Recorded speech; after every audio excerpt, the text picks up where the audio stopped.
Okay, being 7 o'clock, we're going to get this meeting rolling. Good evening, everybody. Today is Wednesday, April 7th, 2021. This is a meeting of the Finance Committee. We have the DPW in tonight, and we also have the Acushnet School Department back in since we had some additional questions for them. Do I have a motion to open the meeting? Motion to open, please. All in favor? Aye. Aye. Okay, we are ready to go.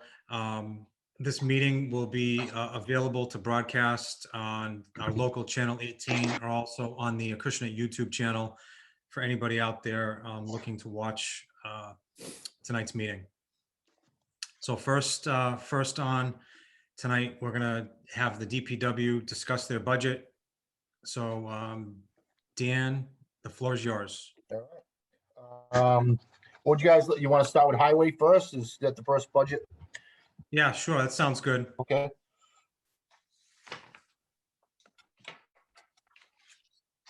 You guys got with the papers explaining, why they went up and everything and the cuts and all that stuff. We have a general overview, yes. Okay. I'm just gonna find my budget. I get it. Okay.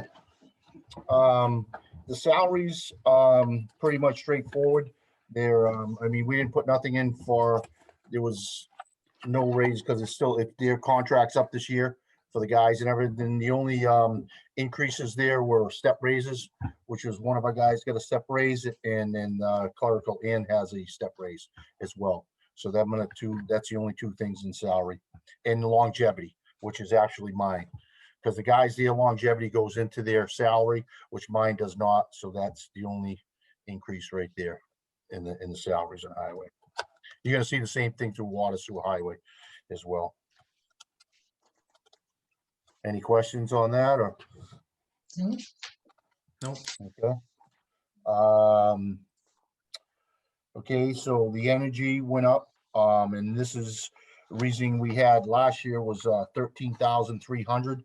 So we're kind of pushing our limits. We're over that 11,000 we had from last year. So again, we're just kind of just putting it to realistic numbers, So that's where we went up to the 14 for this next fiscal. R&A equipment, same thing. Last year we're like 32,500. So we just put it up to 35 again, just to be more realistic number for what we're spending on repairs and so forth. The rest is kind of level funded until we get down to, I guess the big one everybody wants to talk about would be the road materials line item. Yeah. And again, we were defunded last year, so the 90,000 ain't really the number what we used to have. We used to have 120. So again, I went for 200 last year again with the COVID and all that stuff. So we kind of had no choice. Whatever it is, what it is, you're gonna take cuts where you're gonna take cuts, and we went to 90. So I kind of just want to give you a heads up. Right now, we got 3 months left. I got $2,000 left to work with. So just saying the 90,000 is a tough number to work with for the projects we did. And I think Kathy gave you, the stuff that we did and what we spent on. And we're also doing other projects as well as, for the golf course, the park, or we did the presidential terrace and all that stuff, and again, they're keeping us busy. So we're not spending all our budget, which is kind of saving us right now. So just figured I'd throw that out here. And again, this is a realistic number that we kind of need to operate. Again, I know you guys got, budgets, you got to kind of put them where they got to go, and it is what it is. We got to work with what we have. So I just wanted to give you like my opinion of what we need to operate, especially we got a paver now. And actually Mr. Gasper last night we went to the select board, and they were actually going to put 100,000 in for road paving, just a separate line item for road paving. So nothing else but paving streets. So that's one thing they decided on last night. So I don't know if you guys got that info yet, but that's another thing I kind of wanted, which would be coming out of this highway. It'd be a separate line item for that. The info that I emailed over today, if you were able to see it, that is one of the changes that was on there. So I did get that, Dan. And if you check your email, you should have that.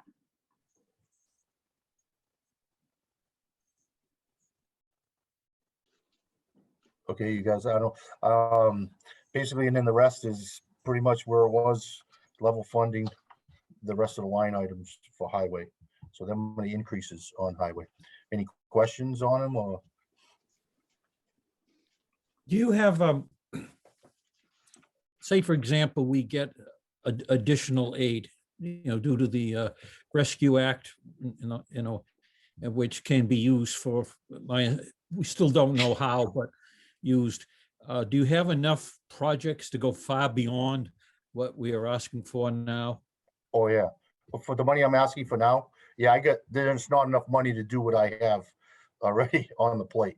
So that 200,000 that I got in there will not cover.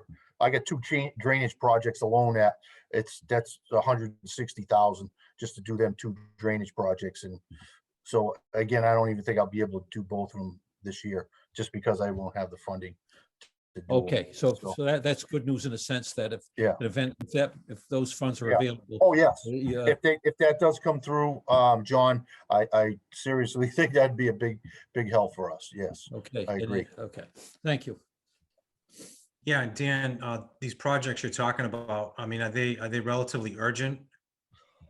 Well, I mean, we did half of it. Actually, one of them's on Mendel Road, which we upgraded the bottom half, which helped a lot already. But the real condition is still an icy situation. And again, it's been there for years, and it's probably like $60,000 left to finish that up. And that's manholes, pipe, stone, and all that to finish that up. So again, it's been like that since I've been here. So you know what I mean? Is it urgent? I mean, if you slide off the road, I guess it's urgent. It is a safety thing, but it's been like that for a while. So we just, again, we're doing what we do. And the other one was Hamlin Street. And again, that they've been talking about the bridge forever as well. And that hasn't come up either, but that's some drainage work we kind of wanted to get done prior to them doing the bridge. So when we pave that street, it's totally done. So that was the other one that we're concerned with. So number two drainage projects that we got. So again, like I said, Hamlin Street's been like that forever since I've been in town. I've been in here 56 years, so it's been like that. But we're just trying to upgrade it before it gets to, they fix that bridge and then we pave that. I don't really want to deal with that after the fact. But again, they've been telling me every year they're going to come in, and it's been year and year and year, and they haven't done anything. Again, with COVID and everything, I'm sure the state, everything is just, in turmoil. So, we're just going with it. And again, I'm trying to budget for if we do get the chance to do it, we can. And again, if it's you guys got a lot on your plate to deal with, and we'll work with what we have to, right?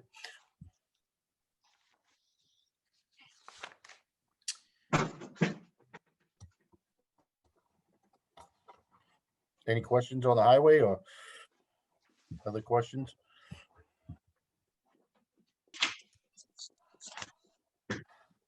Yeah, you could probably go on to CMAS. You want to go for another one?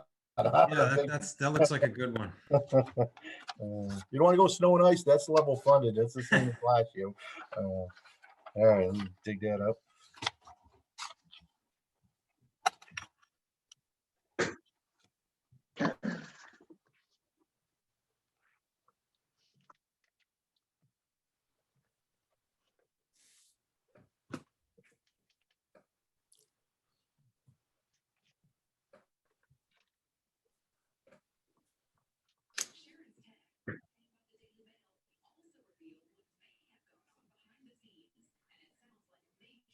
Okay. Okay, now you get that one in front of you guys. Yes. Okay, the increase was incinerator CMAF, and that because our contract's up, that 5-year contract. So the new contract, it went from $60 a ton to $90 a ton for trash. So that's that increase through CMAF. And the other one with the recycling trash, the hauling of it, which we went out to bid, and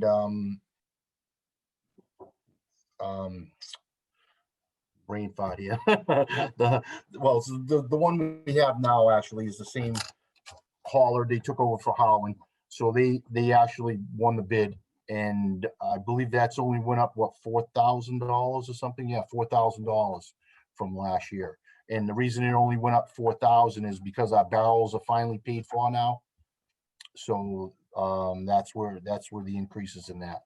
So, and again, I believe there's a 2.5 or 3%. Kathy, is that what that is?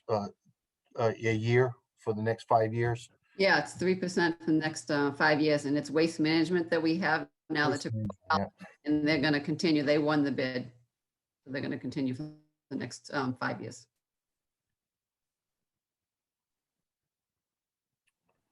And Dan, how are we doing with like a recycling rating for the town? actually, we were doing good, huh, Kath? We just, we were bad at the beginning, and I guess all that stuff, and Kathy and Ann getting out there and, putting stuff on barrels actually really helped, and we're actually good now. So, I mean, as good as you can get. It still isn't, I think we're paying 108 now, roughly, and The last one was actually down to $98. Waste management, they were fining us for a while in recycling. And then we've actually turned it around about 4 months ago. And, they took away all the fines, and the rate's gone down to about $98. So we're doing good. Okay, sounds good. Yeah, somebody's gonna answer their phone. Hey, me, so Yeah. Who's the culprit? Who's got the phone? That's us. Sorry. Thank you. All right, How did that happen? I know. If it comes up again, you hit decline, okay? Okay. And you can scroll with the button. Sorry, guys. Yeah. Scroll with this and it'll come up here and just hit the red. It'll say accept or decline. It's Oh, gone way now. up there. Okay. All right. All right. okay. Thanks, Dan, for doing that. All right. The other thing now that went up was the equipment rental, and that's due to crushing. We have a big pile of asphalt and concrete now. We haven't crushed in a few years, so we got quite the pile there to crush. So this is a few things. It's for screening the loam, the stuff we get from jobs, and then we actually turn over the leaves and stuff like that a few times, and we kind of mix that in the loam from the jobs, and then we screen that every year. Last year was the first year we actually started selling to residents. I mean, we made a few dollars, not too much, but it was kind of towards the end of the season, and we used a lot of the material already. So hopefully we can do that again this season. So some of that is for screening. The other thing is for tub grinding, which we have to hire out it's New England Recycling comes in with a big tub grinder, and they grind up all our brush and stumps and stuff like that that's piled up in there, and then that just turns into chips. Like I said, the big number of that is for crushing, because they're over $1 million pieces of equipment that got to come in there, and it's like $5,000 a day, and it's going to be over a week to do the pile we have. The good news in that though is it's that material when we crush it, it's like half the money of buying it from a PJ Keaton or any other quarry, so we get a material like we can use for road base on different projects. We actually used it for the school when we did that parking lot the last time we crushed. So when we put like 3 foot of material in there in that parking lot, so it helped a lot and saved us a ton of money in that aspect. So that's the number on that.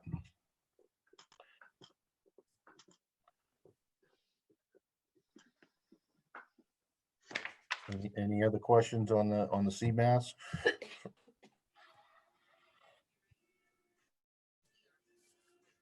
well, if there's no questions for CMAS, I guess we could go on to water and sewer. Okay.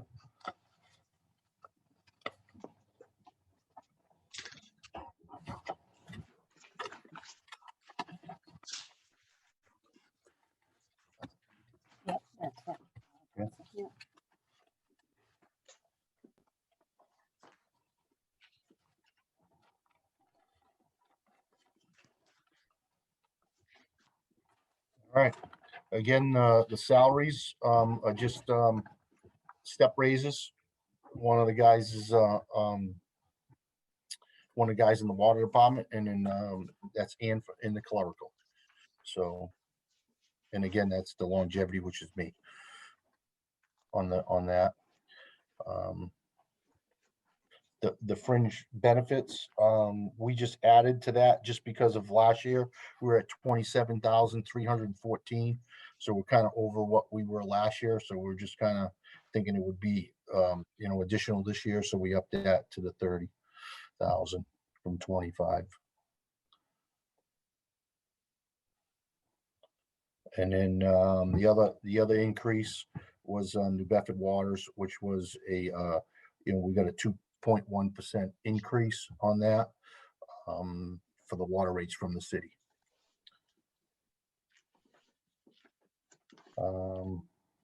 And the other one, again, we're trying to be realistic to maintain it's a system. What we spent, you could see in the prior years, and we only had 11,000 last year.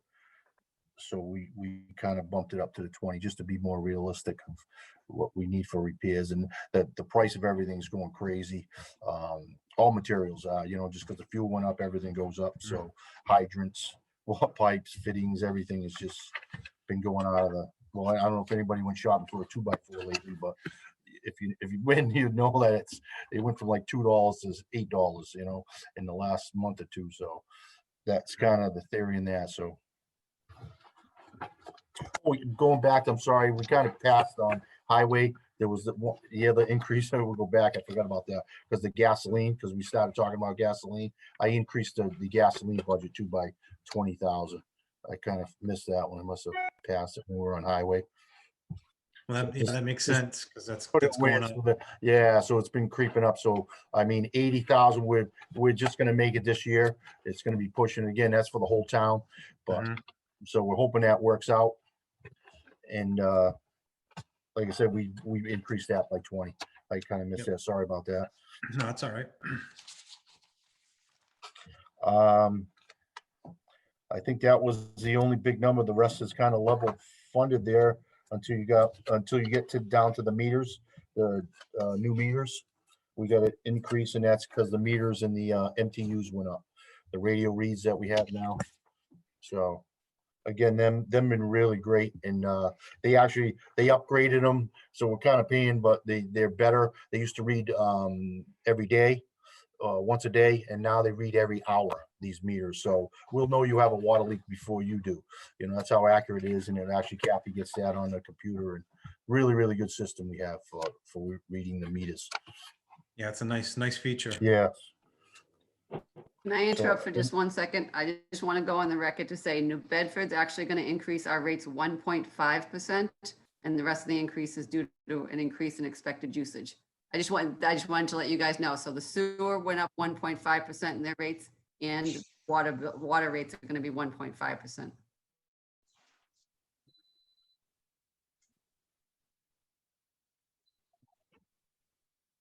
Sorry, go ahead. Thanks, Kathy.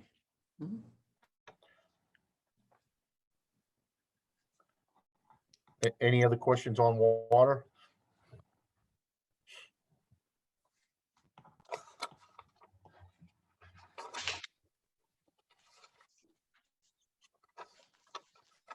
Anybody have any questions for Dan or? Mr. Chairman, I have one question. Yes. The question is to Dan, do you back charge the school department for the work that you perform over?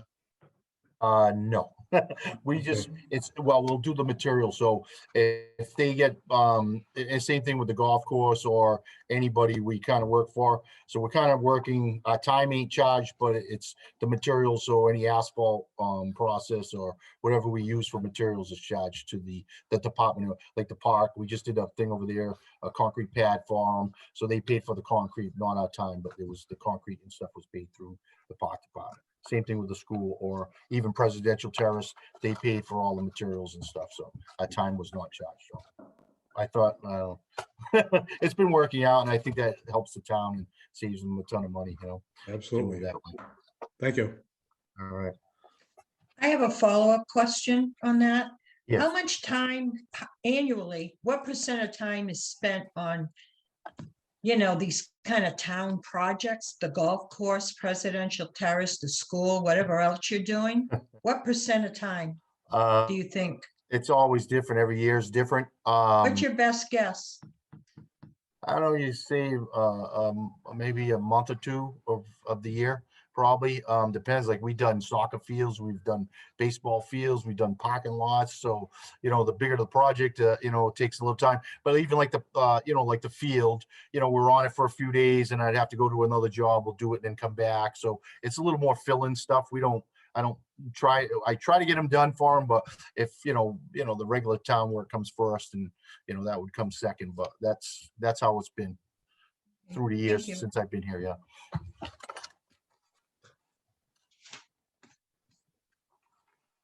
So you think about 10 or 12% of your time is for outside projects then? Yes, I agree, yeah.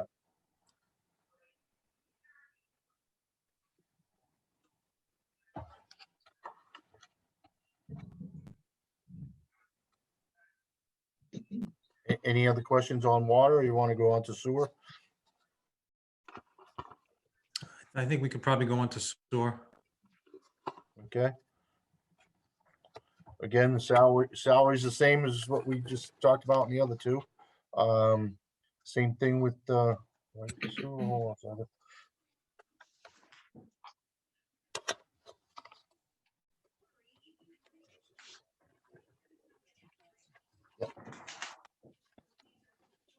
Okay, again, the only increase there was the fringe benefits, and again, because we were off a little, so we went up. That one only went up a little bit. We went up less than 1,000 on that one.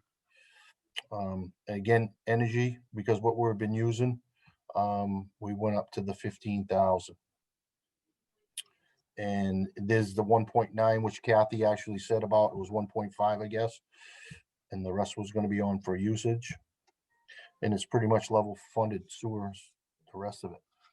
So sewer's kind of basic, not too much change with it.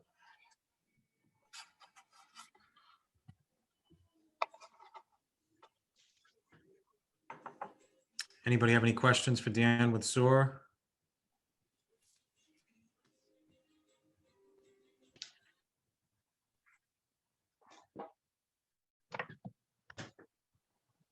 Dan, do you have any articles? I do. Okay. Again, well, I went over these, well, the snow budget, is just level funded too, right? Shouldn't have to go over that, right? It's the same as last year, which was the 110. Okay. The articles, we did go over with the select board last night. So it's kind of, I don't know what's going to go through at this point. So it's kind of a little controversy there between the loader or not going through, but this is something we tried for last year, and it in the town meeting didn't pass. So they weren't sure if they really wanted to bring it back up. I also took, so they did put one of the articles as the loader. Again, I don't know if that's gonna happen or not, but it's there for now. And again, you guys have to, hash out what you have and so forth, but. And how much is the loader? What would the loader cost? It's 285,000 for the front end loader. And that's a new one.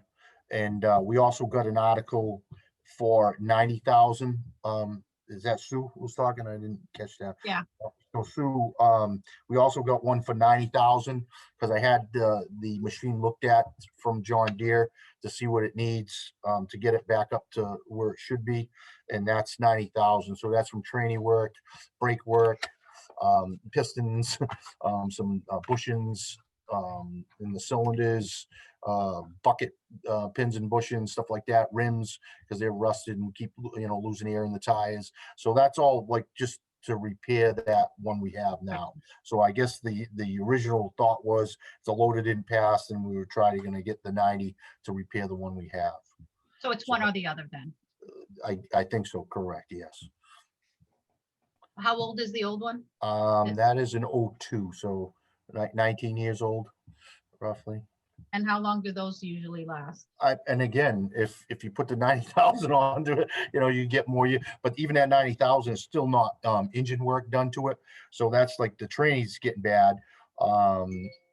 Again, if you want to put money into the old machines, it's it's more like a lot of people, they use them in different things.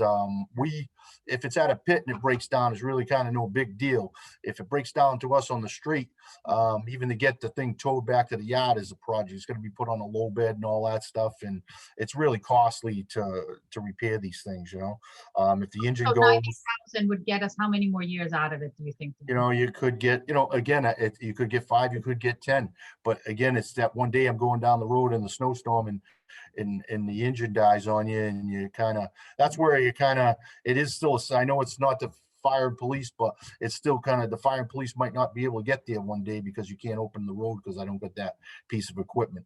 So it's a thought, and that's why usually, you upgrade them every, 8,000, that's I give you guys that capital planning, and usually 8,000 hours is starting to look, you could get 10,000, some people get 15,000 out of them, but it's, and the machine is still, and like I said, it could last another 5 years now, you don't know, but it's going to be the one you're pushing your luck every year we go on. That's But in the foreseeable future, we need to spend the 285. I think so. Like, correct. Yes. Eventually. In the first, But if you wait, the longer you wait, to I think 285 is going to be 350. That's just the way. I hear you. So Totally hear you, Dan. Yeah. right. Okay. So as long as everybody's aware of that, don't go cheaper. What's that, Joe? What I found ironic was at the town meeting, the following article was to expand sewer and development of sewer lines. And after they voted it voted the loaded down. And now it's, and everyone is saying, hey, it's great that we're expanding sewer. Yeah, with what equipment? Yeah, you need the loader. You need, and the loader's having extra work. And we're looking at extra work in the future, and everyone cheers it on, but they don't want to have the appropriate equipment in order for those expansions to take place. So I thought it was very, very ironic. But I think we'll have a different crowd at this town meeting than we had at the Saturday night crazy, Saturday morning crazies. But anyway, that's an off. All right. Well, I mean, that's that. The only thing that was added, again, this was last night, which I think, Julie, you said you sent it to these guys, was because originally I wanted in my CMAS budget for the crushing. So they wound up putting it into an article instead for the 40,000. Instead of putting it, because I originally put 50,000 in my, and it's not going to be an incurring thing that's going to be every year. So we want up taking it out of the CMAS line item. Well, we put 10,000 instead of the 50, and we're taking 40,000, and we're going to put it for the article, and that's going to be just for the purpose of crushing the material at the town barn. So that was the last article.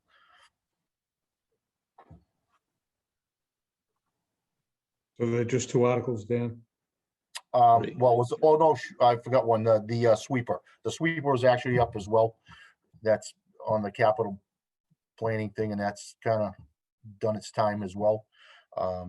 We've been piecing that's one of why my R&M equipment line item is going up, because that one's we're always working on. Again, this is an older sweeper, which the new ones have hydraulic motors and hydraulic hoses, and to run the drives, run the brooms, which this machine has sprockets and chains and gears, and it's just like a million moving parts on it. And again, we've been piecing it together for years, and it's one that we need.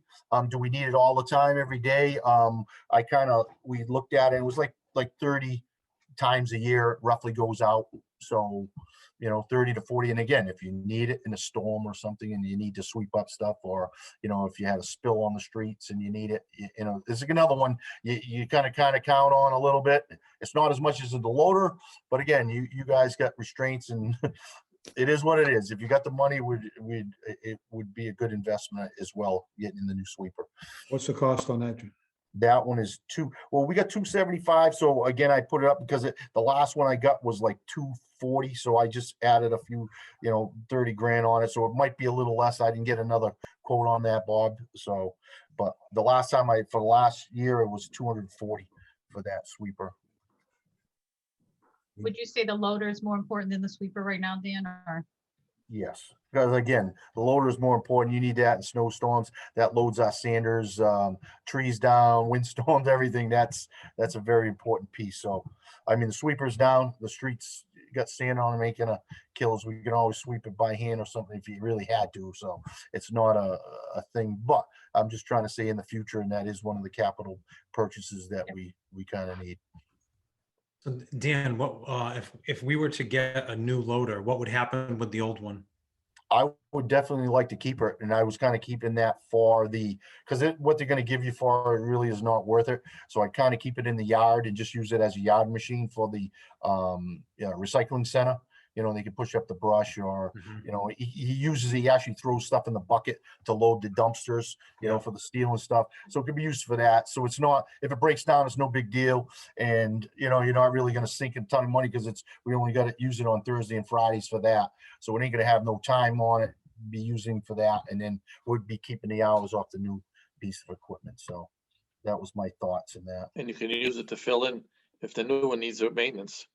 Correct. Yeah, it's out there, you know, and you never know, even new things break. That's right. So it's nice to have a second backup Yeah. spare thing if something does break, you know. For the amount of money you're gonna get on it, on a return. Yeah, it might isn't as well worth, keep it. yeah, correct. You know, it don't even, like I said, the brakes and all the stuff we're doing, really, if it's in the yard, you really don't, that ain't no big deal having no brakes or anything in the yard. But on the streets, you need the brakes and everything, you know. Good question. On, Yes. with snowstorms, if you had two loaders going, would you save money in the sense of with, you know, with private contractors plowing snow, that you would have your own equipment and you would hire less of the contractors? John, I'll tell you, since the 10 years I've been here, that would be only one instance. It was 1 year that it was just a crazy storm, and then roads got all packed and they turned to ice, and it was cold for a month. And that's the only time we actually hired contractors to come in with loaders and try to scrape up the ice off the streets. And again, that was one time in 10 years. So as far as that question, probably not. I wouldn't think that would help us as far as that goes. Thank you.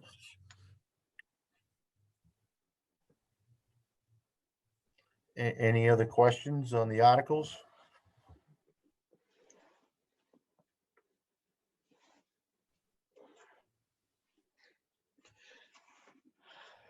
Well, there's no other questions for Dan regarding articles or his budget. Dan and Kathy, thanks for presenting your budgets tonight and the articles. We're going to be deliberating over the next 2 weeks. So if we have any questions, we'll reach out.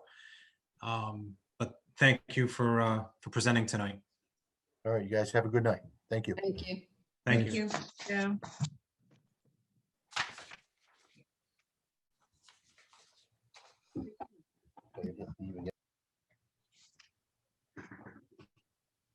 Okay, next on the agenda, we have the school department. We have Dr. Bailey and Kristen Flynn to go over the questions that we had as a group. So the floor is yours, Dr. Bailey and Kristen. All right. Good evening, everyone.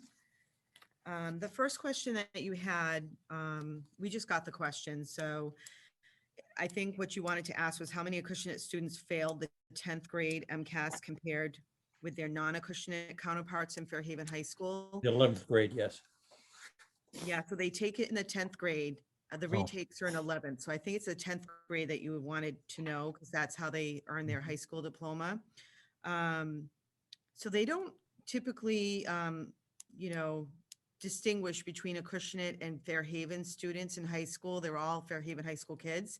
So when I spoke to Fairhaven High School, Tara Kohler, the assistant superintendent, and Bob Baldwin today, they, you know, they're going to try to get it to me, but they said there was absolutely no way they could get me that information, and we just don't have access to that data. So, you know, if I do get this information later this week, I'm more than happy to forward it to you. Thank you. Yep, no problem. The second question was, how do Acushnet Middle School students compare with Fairhaven Middle School students on the MCAS?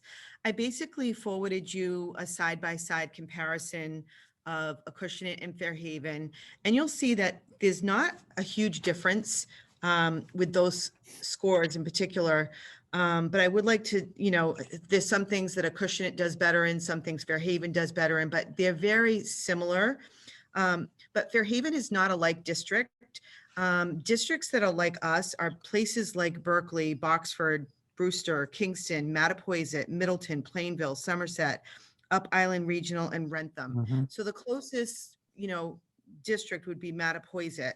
And when I look at, because those are more like districts, they have similar grade spans, similar total enrollments and special populations.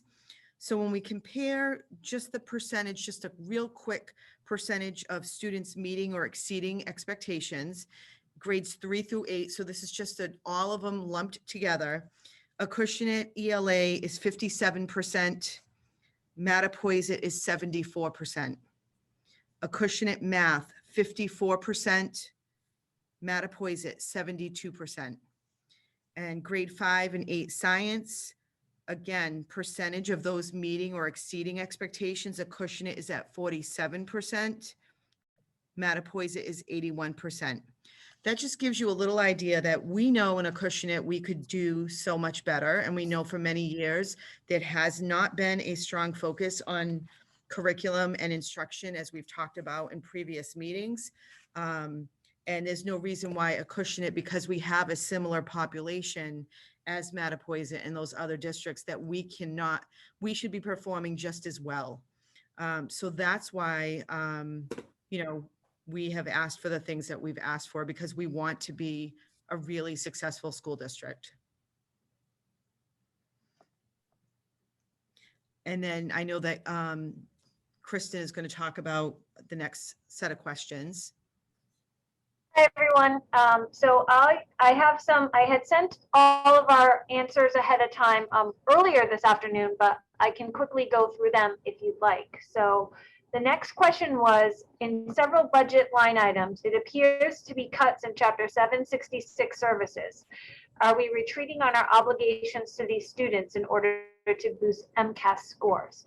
Okay, so for anyone who's out there watching, I believe you're asking about the special education budget.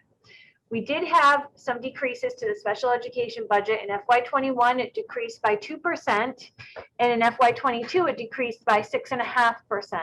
So there's a couple of reasons for this, and they are the following.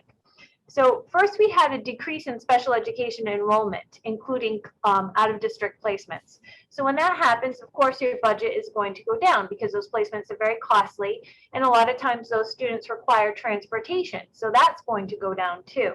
And we've also, every year, we have to have our what's called maintenance of effort with the Department of Ed verified. And it's what maintenance of effort is that if you accept federal funds, which we do through one of our IDEA grants, you're obligated to spend at least the same amount of local and state funds for the education of students with disabilities on a year-to-year basis. So they want to make sure that you're not taking some of those funds to supplant what you should be spending on those students.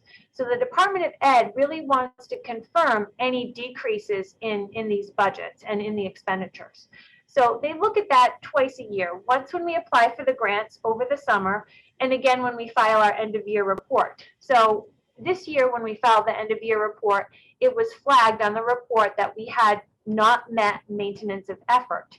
However, in working with the Department of Ed, when I explained and they looked up our enrollment, it had in fact decreased, and they said that that is an acceptable reason to decrease your maintenance of effort. So they actually said that we met it based on the fact that we did have a decrease in enrollment. Mm-hmm. So some other decreases in special ed also took place. And like I said, that decrease in enrollment of special ed students, both in district and out, decreases tuitions, transportation, and contract services. So if we don't have the students, we're not having the expenses for, ABA therapy, for physical therapy, occupational therapy. So that line item has gone down. So that's another reason. And also, we've had some staff decreases as well. In FY20, we decreased special education teachers by 3. and one para. And that was as a result of looking at the caseload. So again, decrease in enrollment, we found that those funds could be allocated elsewhere because some grades had very few, comparatively speaking, cases on their caseload. So that was that. And also last year we decreased by 3 paras. And that was, just our effort to get to the number that the town was looking for to balance the budget.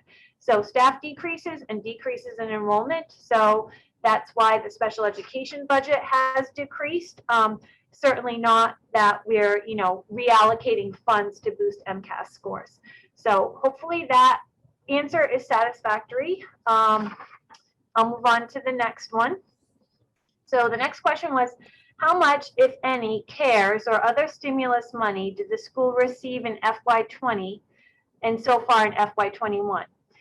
So I sent a spreadsheet of what we've received. So you should have that. I'll go over that, quickly.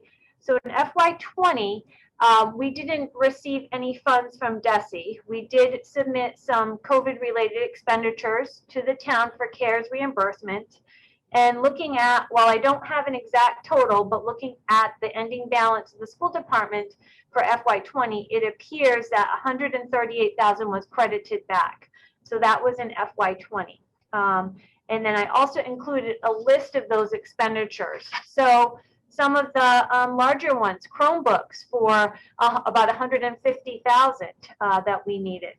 Also, a lot of custodial and cleaning supplies, PPE, masks, gowns for nurses, gloves, wipes, repairs to our rooftop ventilation system components, a lot of touchless faucets, toilets, urinals, paper towel dispensers. So all in preparation of returning to school. So that's what we submitted for reimbursement for last year. And other, miscellaneous supplies. And like I said, the list was emailed over earlier today. So you can look at that if you need to. In FY21, we have received more funds. So we received funds from the Department of Education, and we received funds from Town Cares. So we received in the ESSER grant from Department of Ed, 65,626. And that's been fully expended. And also in the materials I sent, there's a listing of each fund source and exactly what was spent on it. So you can all, take a look at that at your leisure. But for example, in the ESSER grant, we bought some webcams for the teachers to use for remote learning. Touch panels, so it looks like a big screen TV in each classroom. It's taking the place of your former chalkboard. And this is interactive. So we've been replacing those. We've been doing a lot of outdoor work. So we needed some walkie-talkies for safety and communication, outdoor classroom supplies, tents, things for the tents. So that's Google academic management licenses. So that's what we spent the ESSER1 funds on. We also received $289,800 in the CVRF grant. And that is also from the Department of Ed. So we spent the bulk of that on the TECA first semester tuitions. That was about $108,000. And we spent another chunk on payroll for our additional custodian and overtime that we've had for extra cleaning, and also for the building-based subs. Other things we bought through that grant would be some more touch-free paper towel dispensers, some transportation additional costs. We have an early dismissal at Fairhaven High that cost us more money, so we're using the CVRF funds for that. Plexiglass desk shields, more touchless equipment, sanitizers, wipes, gloves, box fans for ventilation. So a lot of things like that in response to the pandemic. And that grant essentially was to help schools reopen. So you wanted to use that for whatever you needed to get schools open and maintain schools open. Okay.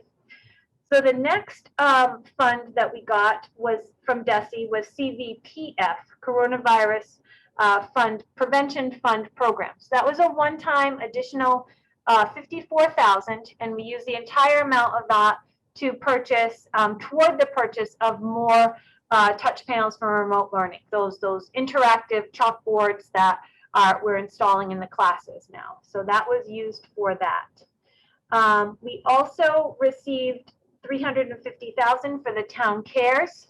And again, that is all listed on the materials that I sent. So you'll see that there's a lot of technology in there, some more Chromebooks, some chargers, some sleeves for the Chromebooks, things for the isolation room. So what that is schools were required to have a separate room or near the nurse's office that students who were suspected of having the virus, exhibiting symptoms while in school, or staff could go and be examined by the nurse and wait there in isolation until they could be dismissed, until they could leave. So there were certain requirements that the Department of Ed said that those rooms had to have. So we had to do a little bit of construction to our nurses' office areas over the summer to make that. So that's some of the town cares funds that we used on that. Again, like I said, a lot of technology, for example, to online ordering for school lunch. So we needed software to allow people to order online for some of our remote students or students ordering ahead. So things like that, signage, stickers, social distancing items, all things like that we were purchased with the town cares funds. Again, some more masks, gloves, hand sanitizers, webcams, a lot, air purifiers. We purchased air purifiers for every classroom and office space in the school department. So that was about a $50,000 purchase, but we did receive $16,000 in rebates from that purchase. So that's, you can look at that at your leisure, but that's the idea of what we spent the CARES funds on. So I think that answers the second, that question. The next question, does anybody have any questions on that before we go on? Yes, Kristen, I have a question. Where it says there's an additional $304,882 being allocated to the Acushnet schools in Yes. FY22 through the two grants to safely reopen the schools. How is that going to be utilized? So I think that will be applied for in the next month or two for next school year. And I believe Dr. Bailey and the Director of Curriculum have had some preliminary discussions. I think when we met 2 weeks ago, we said that's going to be our next effort into what we're spending it on. Right now, some of it will be spent on summer learning to catch up from any pandemic learning loss, and there may be some more of that. So I don't know, Dr. Bailey, if you have any more information on that. I can just add to that. The goal is really to close those gaps from the learning loss during the pandemic. So we would also be looking at some intense academies, whether that's 1 week or a week or two before school begins or during a school vacation. We identify students based on their data, and we hire teachers to have them come in. We always know that there's that typical summer slide with children, but it's really apparent this year because of the pandemic. So we're really looking at creative ways to have some credit recovery at the middle school and extended school year services for all of our students who we identify in need. We're also looking at social emotional, some money geared towards social emotional learning, perhaps as a program counseling. We know that kids were impacted socially and emotionally throughout this whole pandemic. So we're looking at that as well. And I know the clinical team will be meeting on how best to spend, their portion of the money for that. Do you anticipate utilizing all of those funds fully? I don't know at this point in time. I mean, we've been able to spend all of the funds that we've received so far, and I feel like we've been really thoughtful in spending those funds. But we're having ongoing meetings now in terms of how we want to spend those funds, and you know, we don't have a full plan at this point in time, but we're looking at how many students are going to be identified. And then based on how many students are identified, how many teachers do we need to hire? So we're still very much in the planning phases for that grant right now. Now, is there the impact money, the latest one, is there any discussion on that, or is that basically what you've just been talking about? You know, about the think that's a- Biden impact, the rescue money, so to speak? We're just talking right now about what we're getting through DESE, which is the SR2 grant. I don't believe it's any of the impact money. We don't have any specific figures on that quite yet. So, what Dr. Bailey is talking about is the SR2 grant. And just to add to that, Dr. Boucher, when you asked about fully expending it, this grant can be spent through September 30th, 2023. So it gives us some flexibility into the next year. So a lot of the grants, they're a one-year grant, but it allows you to carry over unused funds into the next fiscal year. So, so I would anticipate that the grants will be fully expended. There's no reason why they shouldn't be. It's money that the Department of Ed, it's an entitlement grant that they're giving us to use for these purposes. So it's just a matter at this point of planning it out thoughtfully. So. Well, I'm sorry, I don't mean to cut you off. Will we be utilizing some of our existing teachers to implement some of these summer programs, or are they going to be new hires? So we always offer it internally to our teachers first, but we have many teachers right now that are really wanting the summer break. So we have advertised to see if we can get some teachers from the outside because we need it. And we have had some people come forward and apply. So we're in that process right now. And just to go back to the grants, we've been really diligent and thoughtful about spending the grants with the first deadlines, and that, they all have different deadlines in terms of when they have to be spent.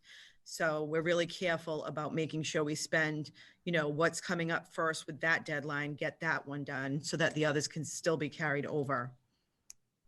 Will those be temporary positions for the summer, or will they turn into permanent positions? Oh, no, they'll definitely be summer positions for those type of academies that the kids need to, regain some of their learning loss. And typically when we hire outside tutors that aren't our own employees, they don't become employees of the school department or the town. They're more of a contracted service vendor. So it's not like there'd be an employment relationship. It would be, a fee for service, a vendor.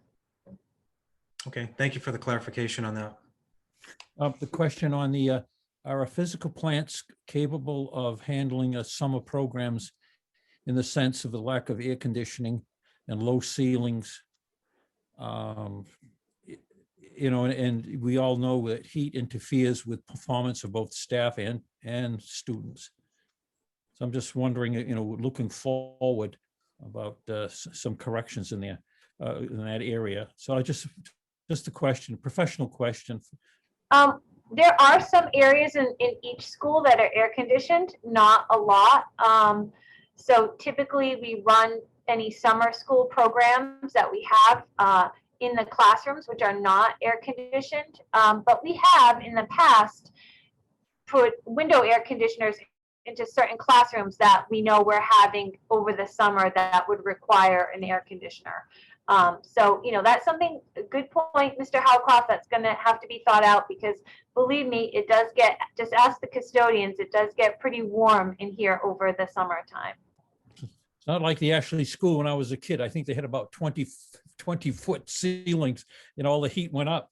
I was not like that. So just, but it's a very, very important issue as far as I'm concerned. I think Mr. Ferreira had a question. Yeah, I was just curious, who is in charge of the curriculum in the schools? We have a director of curriculum instruction and assessment, and it's Miss Angie Ruggieri. Now, I'm understanding that you're going to be hiring 2 extra curriculum teachers. Was it? I think from the last meeting we said that you were supposed to be hiring extra people for that. I believe it's the coaches that he's speaking about, probably. Yeah. Coaches. Oh yeah, okay, that's what I'm saying. Yeah, coaches. Yeah. Coaches, yeah, so they are slated for new hires, but we're waiting to get final numbers on our budget. But that was one of the asks in terms of new hires, was one additional coach for the district. We only have one academic coach currently, and then there were a couple of interventionists. And again, in these times where we know children are behind, could definitely use more interventionists to work with the kids who need it. Was that part of the library also? No, that's a separate position. That's a new library director. Mm-hmm. A media specialist. Mm-hmm. Do you know what offhand the wages for that position? Was high, if I remember correctly. So we budgeted at the top step for that because that does require, well, we need a higher certification, I believe. So we budgeted at our top master's top step for that, which was 79,521. How can you justify that when the town library director is only getting somewhere around 69,000? Well, the teachers have a contract and that person would be in the Unit A contract, and that's only if they had the year's experience and the qualifications. That was budgeted at the top step. It doesn't necessarily mean that they would actually get that amount. Paula, can you just go into detail for Bob about what the difference between the librarian and this media specialist would be doing? Because I think it's much more than what the librarian is doing. So Yeah, so we're looking at building 21st century skills with our students and research. We have equipment that the town or the cable helped out with our green room, but that doesn't really get access very much because we don't have a person really in charge of it. We'd really be wanting someone to, make a state-of-the-art library at the heart of the school where students can go and access research. We have a lot of outdated books, et cetera, in that library, and it's outdated. So we would be looking to really have the person integrate technology as well as content area projects. Gone are the days where the kids would go into the library and the librarian might read them a story, then they might pick out a book, right? It's very different nowadays in terms of the skill set that kids need in terms of research skills and the technology skills to do their projects. And that would be a space where students could go, and we'd be looking at that at the Ford Middle School. They could do that at the town library, couldn't they? I don't know that the town library has all that, and they wouldn't have the transportation there, but I don't think the town library has all that technology that we have in the green room that is not utilized to the point that it could be. And Bob, this media specialist would be working with all 600 children, on a daily basis. So it wouldn't be like just going to the library for 45 minutes and grabbing a book or using one of the maybe 20 computers that they have or 15 computers. It's much more integrated and high tech. Can I just go on the record, because I feel like we're simplifying what our library does. And I know that you guys are trying to compare the two, but I just want to go on the record that our library and our library director does a lot more than what you're talking about. So. Oh, definitely. What could be helpful? I don't know, because I'm getting a little slightly confused in that if we had like in a flow chart, an administrative chart showing who's doing what and who's reporting to whom, we could probably, again, I can phantom out how this whole new organizational structure is going to be working. Do you understand what I'm trying to put forth here? I'm just seeing a lot of staffing and how are they going to interrelate with what the principal's role, what the assistant principal's role, the curriculum director's role, and who's evaluating whom, and all that, all those nuances that make administration really work and be very much understandable. Sure. One of the things, I guess, a way to look at that library media specialist also is at the middle school level, a very important piece of the curriculum and the experience in middle school is to have specialists. And right now, the students really only have two choices of band or chorus. We should have so many other choices for children. And the library will also be able to be integrated into that schedule for students. And there'll be so many things that they could explore in that space once we get it up and running to the place it needs to be in terms of the technology and the things that we could have in there. I've seen things in other schools where there's these big technology tables where they're actually looking at the human body and doing that sort of work. We don't have anything like that. So it's going to take a few years to get that library the way it needs to be. But, it's also a specialist where students go in, like Mrs. Gomes alluded to, is that it's an ongoing thing where students are in and out of that room all the time.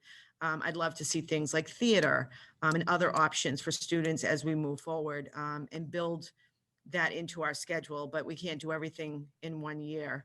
But we thought that was a priority right now because we've asked for it for several years, and it integrates into every content area and every interest area that our students have. They'll be able to do something in that library that interests them.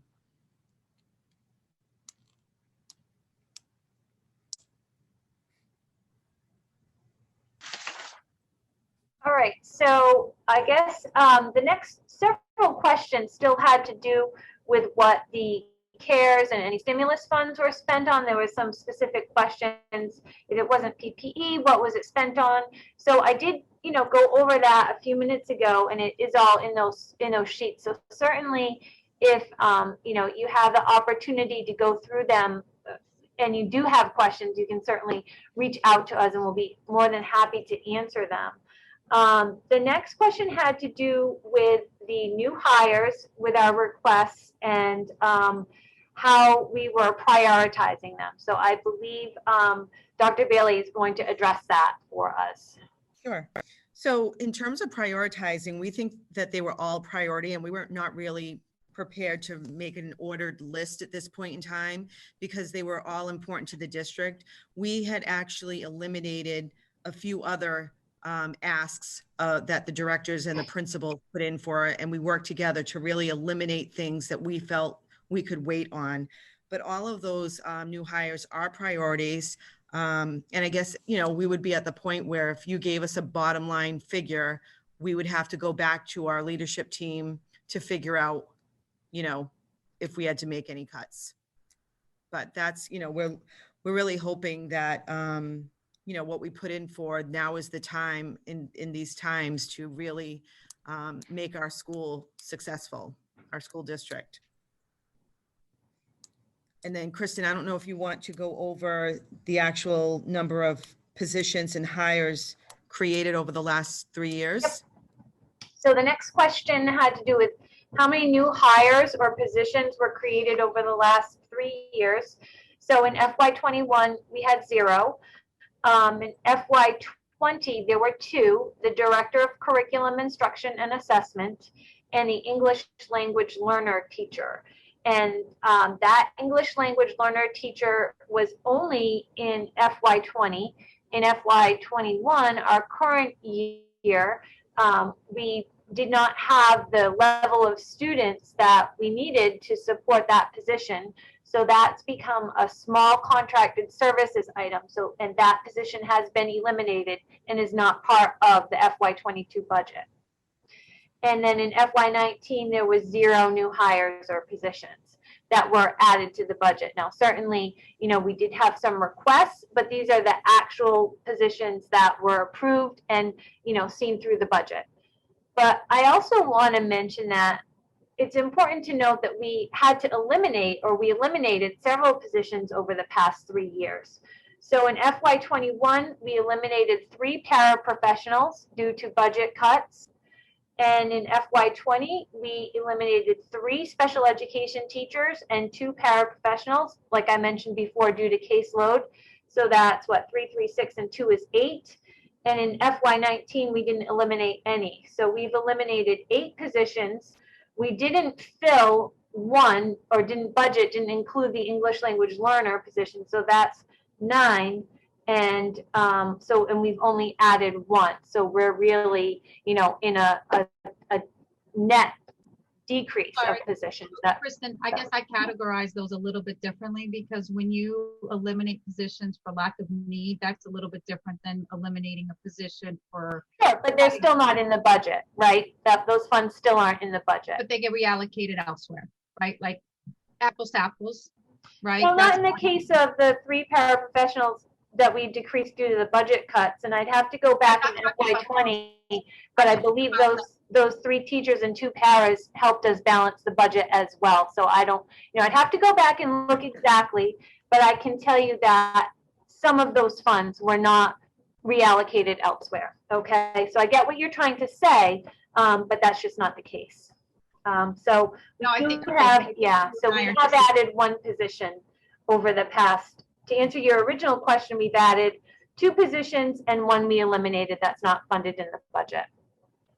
I think you and I are just thinking about things a little bit differently. I need to do it apples to apples in my mind. So that's why I'm saying, like, I need to, there's a distinction between elimination because of no longer needing versus elimination to balance the budget. Yes. So we've got 2 things happening here. Yeah. So I divvy that to 4 and 4. Right. But the end result is those positions aren't in the FY22 budget, which we're talking about. So that's the answer to that. Right. So. Yeah. The next question was about the surplus funds. I know a lot has been discussed about that. Were there any surplus funds kept? And how much of a surplus is there currently? So I think that this question is getting at surplus funds from last year and then any surplus funds for this year. So that's how I answered that one. The school department spent our entire FY20 budget as of June 30th.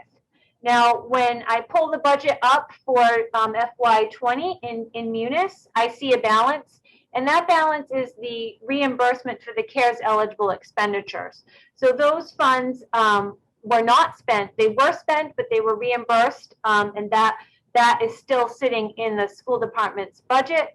I'm assuming it's going to close out to the general fund, but it's not money that we have spent after the fact. So regarding the surplus funds that we spent in FY20, they were spent in May and June in response to the pandemic. You saw the detail of purchases for FY20. We purchased PPE, Chromebooks, cleaning supplies, touchless faucets, toilets, urinals, paper towel dispensers, repairs to our HVAC system for ventilation. So this is all in response to reopening, to being able to reopen schools safely and in the manner that DESE, Department of Ed, prescribed through their guidance over the summer.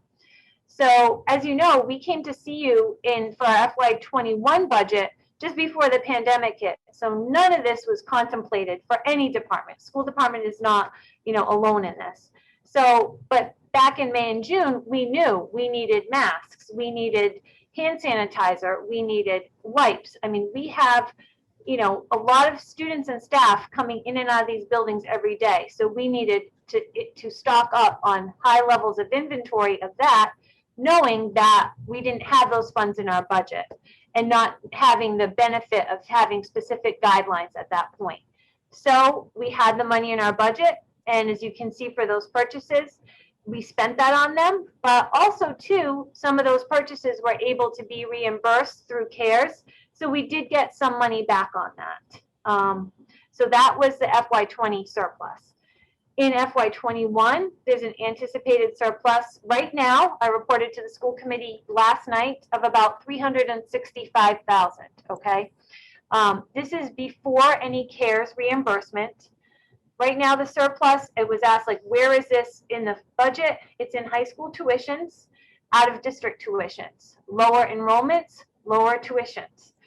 Transportation, less students to transport to out of district placements. Also in special education, students didn't go to summer programs this summer. So there was no summer program transportation. We eliminated preschool transportation to our preschool for students with special needs. So there was no preschool transportation. So those are big items that are making up part of the surplus. We also had unfilled positions for part of the year. For several months, we didn't have a CIA director. And now we are without an assistant principal at the middle school. And we have not filled the principal position for this school year at the elementary school. We were without a school nurse for a portion of the year. And again, like I said, the ELL teacher, that was in this year's budget. It's not in next year's, but we didn't fill it this year. So that's where all of that surplus is coming from. Right now, it's balancing deficits in the TECA tuitions because the grant only covered the first semester. So our local budget surplus, if you will, is needed to pay for the second TECA semester. We have a deficit in school choice tuition, a small one. And we also have deficits in facilities, COVID related, from repairing our HVAC systems through the electricity that we're is higher due to running all of our components basically all the time. Any modifications we made, we're hoping a lot of that is going to be reimbursed through CARES. So I can certainly update you as that happens. And we've had some technology expenses. Our school department, like many school departments, were the recipients of a DDoS attack, which brought our internet down for a couple weeks in the fall. The fix to that was over $20,000. So, you know, some of our surpluses that we have are bailing us out of some of these unanticipated, you know, deficits in other lines. So overall, right now, we're anticipating a surplus of $365,000. I monitor that closely and report on it out to the school committee, you know, every month. So we'll be really looking at that as we come into the close of the fiscal year. So does anyone have any questions on that or anything else? If I could just add, Kristen, to that, our plan right now is once we get a date with the Board of Selectmen, we want to be very strategic about how we spend those funds, whether it will be an article that we've submitted or we take the article away and we do the project now. But we really do want to collaborate and work together and be strategic. With that amount of money, we do anticipate that we will be giving money back. But again, we're waiting for the meeting so that we can really work out those details with the Board of Selectmen at this point in time and the school committee. Now, in reference to capital costs, again, I refer to the, you know, the future impact money that we yet to, you know, to get some figures for which probably could be better used on capital costs. And rather than personnel and under local money, the state money, we have on personnel costs. So if you're looking to like reallocate money for capital costs, shouldn't we be looking just forward to see what's coming in the future as far as funding, which can be used for those endeavors rather than use money that we could use for personnel? You follow what I'm saying? I do. I just don't have a lot of information about those funds just yet. So I don't, I don't know what they can be used for, how much we're getting. I know in the world we live in here at the school department with our grants, they're always very specific. So I'm hesitant to say, oh yeah, sure, we can fund the dark fiber installation or, something like that without having enough information. So I really don't have the information to give you a confident answer at this point. I do understand what you're saying, but like I said, we are used to having specific guidelines with grants that you apply for, and you use it for that specific purpose. And if you're going to use it for another purpose, you have to ask permission and get approval, or, you know, the time comes, you get audited and those expenses are declined, and then you are effectively out of luck. So out of options.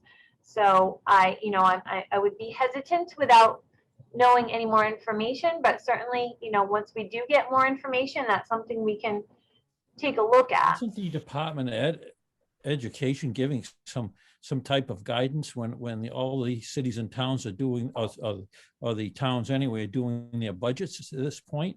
Sure. So we have the ESSER 2 grant that we'll be applying for that we talked about earlier. So really the guidelines, can be used for a variety of purposes. It's emergency relief funds to address the impact COVID-19 has had and continues to have on elementary and secondary education. It's intended to help schools safely reopen schools and measure and effectively address significant learning loss. Funds may be used for a variety of purposes. So I'm not quite sure that some of our capital items would fall under that realm.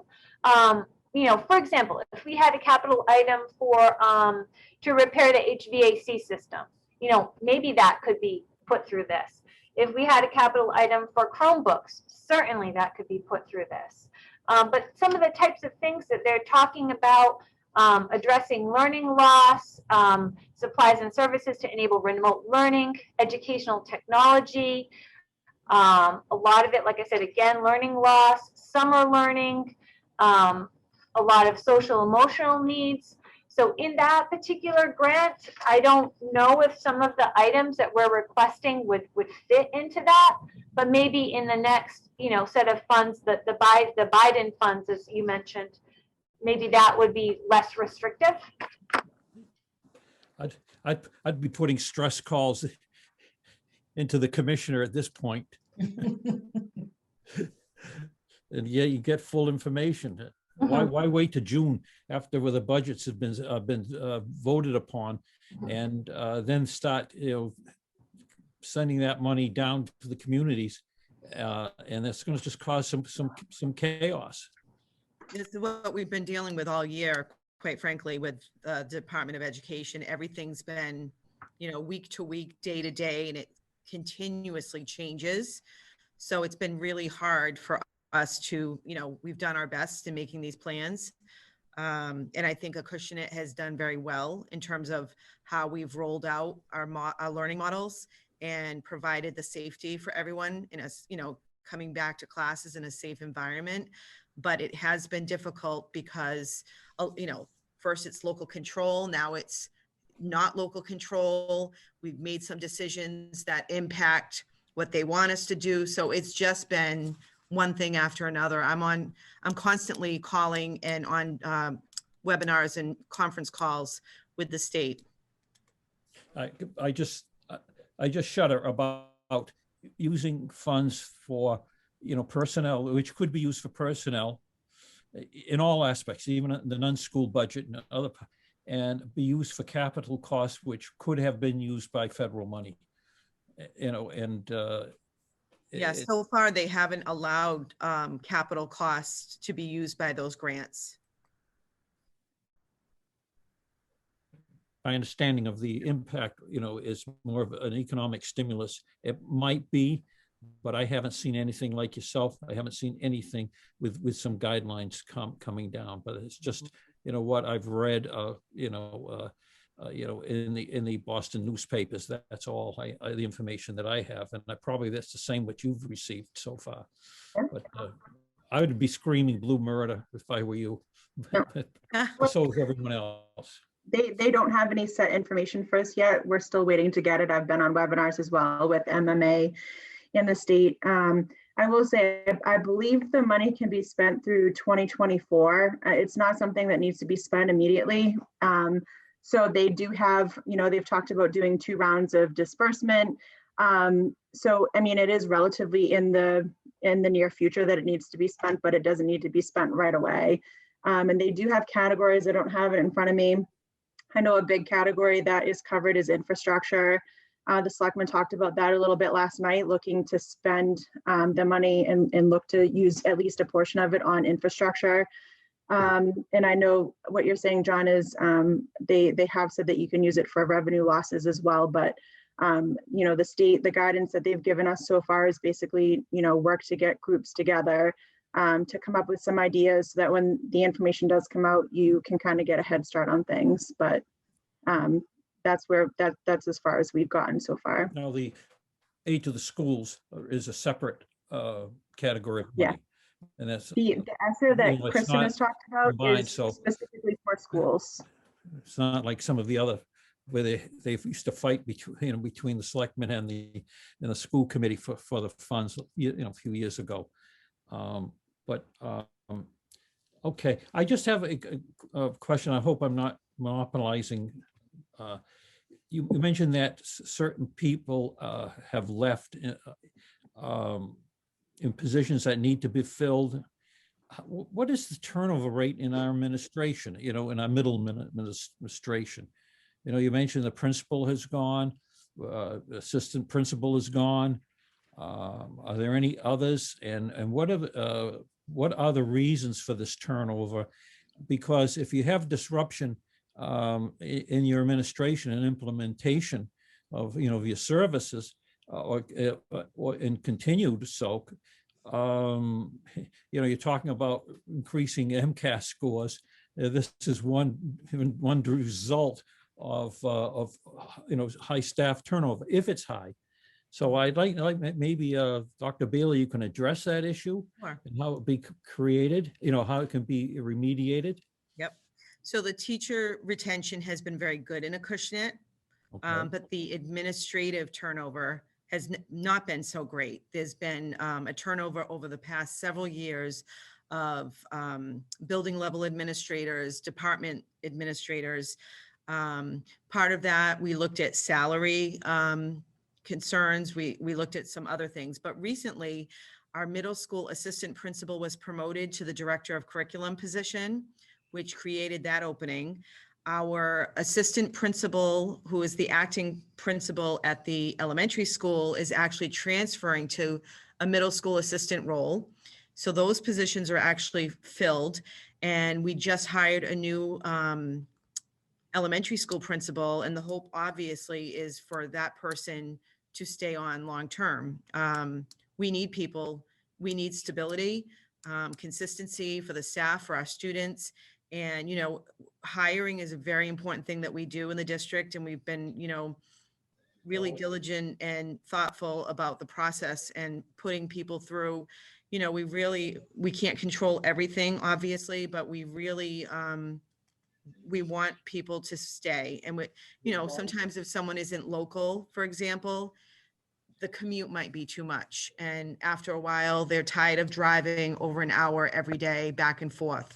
So we also would like to look for local people. And I can say that Ms. Ruggieri, who's our director of curriculum, she lives in town. She's got young children and her children will be going to Acushnet Public Schools. She's very committed and dedicated, as our middle school principal is as well. So that's what our goal is, to definitely get that stability and that consistency in our administration. Paul, the one other thing, our principal at elementary school retired. So that's how. Yeah. Yes, that's right. Our principal retired, and it's very hard to find people sometimes during a pandemic. So we don't want to just hire warm bodies. We want the best of, you know, who we can find for these positions. And we've waited it out, which is why we have some of the surpluses we've had for that reason. Yeah, leading to my next question is that with your new, you know, additional positions, are you able to find the type of positions, you know, people who can carry the, you know, the load of that particular position? That takes a certain high level of skills, and are those people available to that particular pay scale? Yeah, You know, so, we can talk about hiring, these positions and do critical work and intervention. But on the other hand, are there people out there that can really do it? right, so some of those positions are critical shortage areas, like, for example, the reading specialist. Those are not easy positions to fill. I can tell you that I don't believe in to hire a warm body to fill a position. So if we don't find the person with the will and especially the skill, both things are important to us, then it goes unfilled until we find that right person. And we've had some luck with that, with re-advertising. We've been able to find some quality people once we do that. Because that's one issue I'm going to take with the deliberation is, are those people available to do the work? Or are we just throwing money at on paper and it's not really doing, No, they're specialized. There's definitely specialized for what we want. And we have some very detailed job descriptions. And those are the skill sets that we look at. And just to give you an example, when recently we hired a principal. She came in for 3 interviews. One, there was a team interview with all the stakeholders. The second interview was with myself and another person. And then she had a written, the finalists had a written portion of the test. They have to watch a video and write up an evaluation. And then I brought her in for an in-person interview in front of students and staff to, see her presence in front of the kids and how she interacted with people. I mean, that's a pretty intense process. So I believe we found a great person to fill that role for our elementary school. And this is a person who's a former reading specialist, a former lead teacher, taught several grade levels at the elementary level, and is currently an assistant principal. And she is so eager. Can't wait for you to meet her, but so eager to start this role in July. But she's already going to be transitioning. She's already that committed and dedicated that she's taking time out of her current job to start the visits and with her entry plan. So we're really excited about that. Thank you. Mm-hmm. Hey, Julie, what's the latest deficit number that we are working with here? Yeah, I believe it's 429. Yeah, $429,309. I mean, I think it goes without saying, we all want great schools. We all deserve great schools. But the deficit is the deficit that we're stuck dealing with here too. So I think that's the, that's the challenge that we're all facing here. Ability to pay. Julie, I'm sorry, that 429 doesn't include the COLAs, right?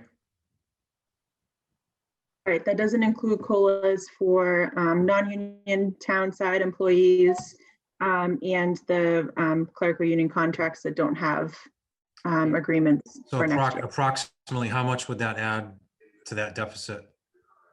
So if you don't count the CBAs, because it doesn't seem like they'll be agreed to at this point, I think I gave you a number last time. It's like 20. For a 1% increase, it would be about, hold on, let me get you the exact number.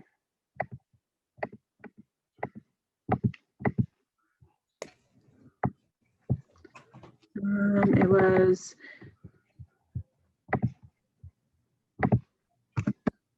$23,000 about for a 1% increase. Okay.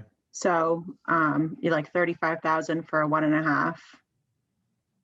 But like you said, Julie, doesn't include any of the union contracts that are going to be negotiated, because those are not in there. But eventually that does come home. Mm-hmm. So if what would it be with all of that?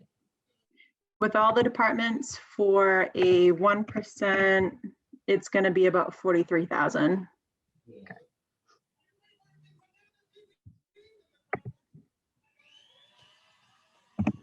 So we roughly have about a $475,000 deficit, roughly.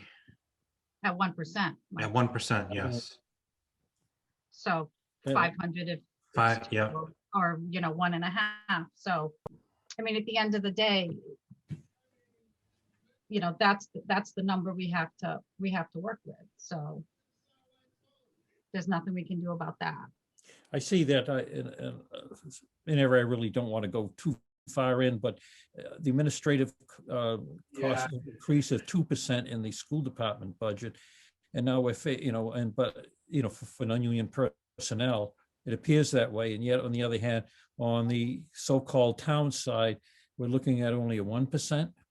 So the selectmen haven't officially voted, but I can tell you they're looking at doing a 1.5%. Yeah. At least it gets closer to, to the two. The school department people can correct my my assessment. Is it 2% that you're asking for all your non-union staff? This budget? Right. None of those contracts have been negotiated yet. So there is a budgeted figure that's in the budget, but none of the non-union contracts, the salaries have been negotiated for next year yet. Because I'm trying to look at some equitable type of treatment of all employees. But we typically base our non-union personnel on our union contracts, for equity purposes. Okay.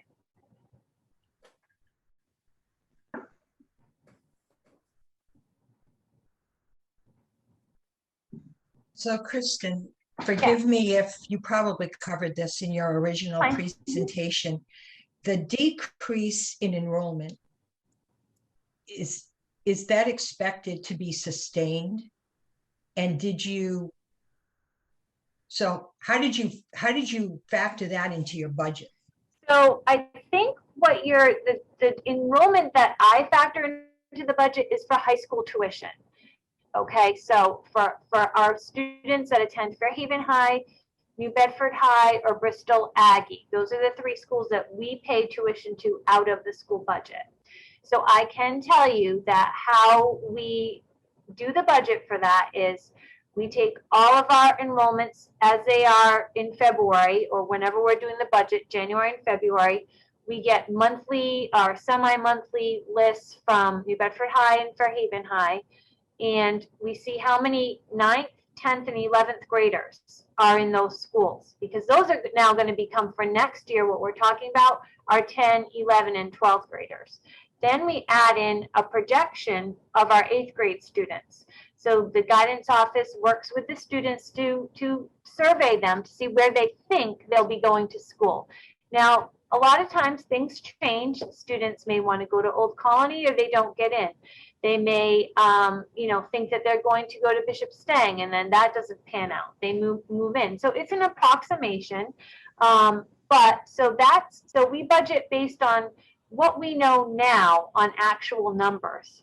So what we do know for this year is that this year's current senior class is a very large class. So we do know between this year currently and next year, what we're budgeting for, there's about 30 less students that are going to be attending our high schools that we budget for, at roughly $10,000 for what we call a regular education tuition. Special education is more.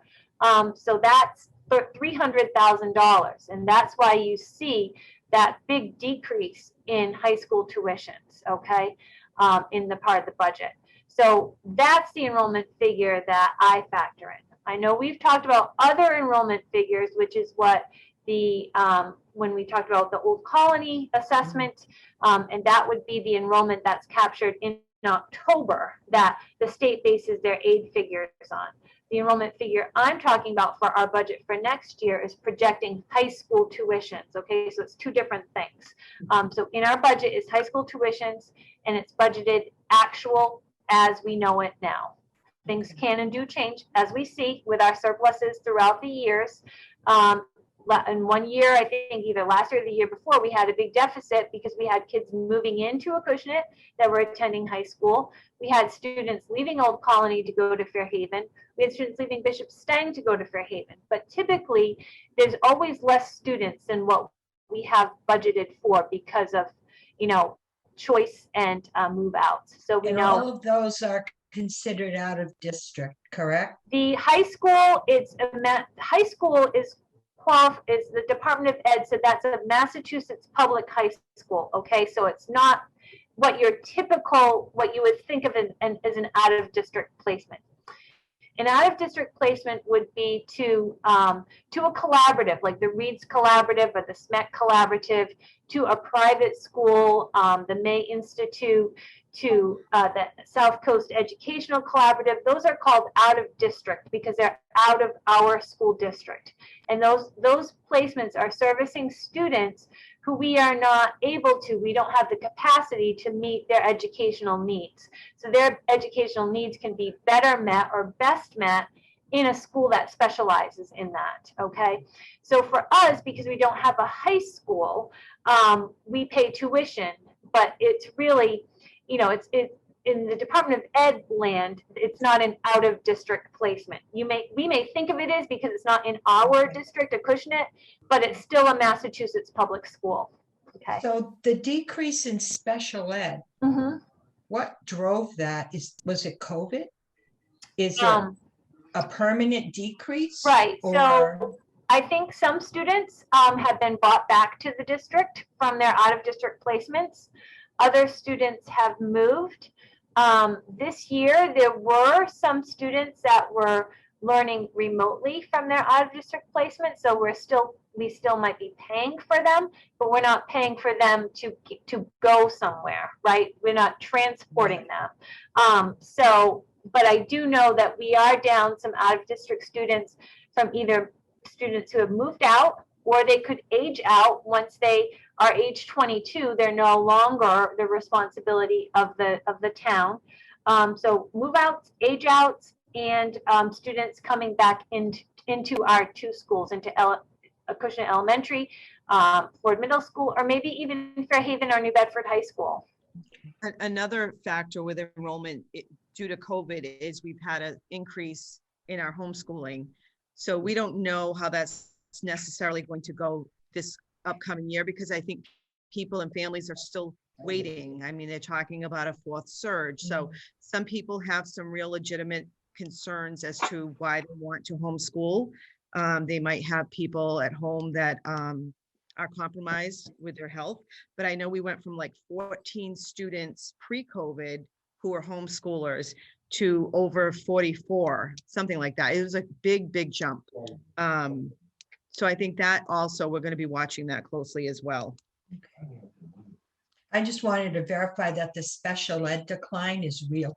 It sounds like it is. Yeah. Right? I'm not so sure that, look, today there was, on the news that those those individuals who've had COVID, even though they weren't hospitalized, but they've gone, for outpatient, that 34% of them suffer some, neurological and brain disease. You're taking a look at the population of a high number of, Acushnet, we have 10% that have had COVID. That 34 the ages of 34 to 50 is a significant number. That in turn, many of them could be one of the parents of the children. So therefore, there are some, some of the parents could have also lost their employment during this period. So therefore, the stress and anxiety, confusion that the youngsters may be experiencing when they come to school, back to school and regular activities, we could have some real challenges, and we should be really planning on that, and looking into that, because that's going to be one of the most immediate needs. So, so that's why, I was concerned about,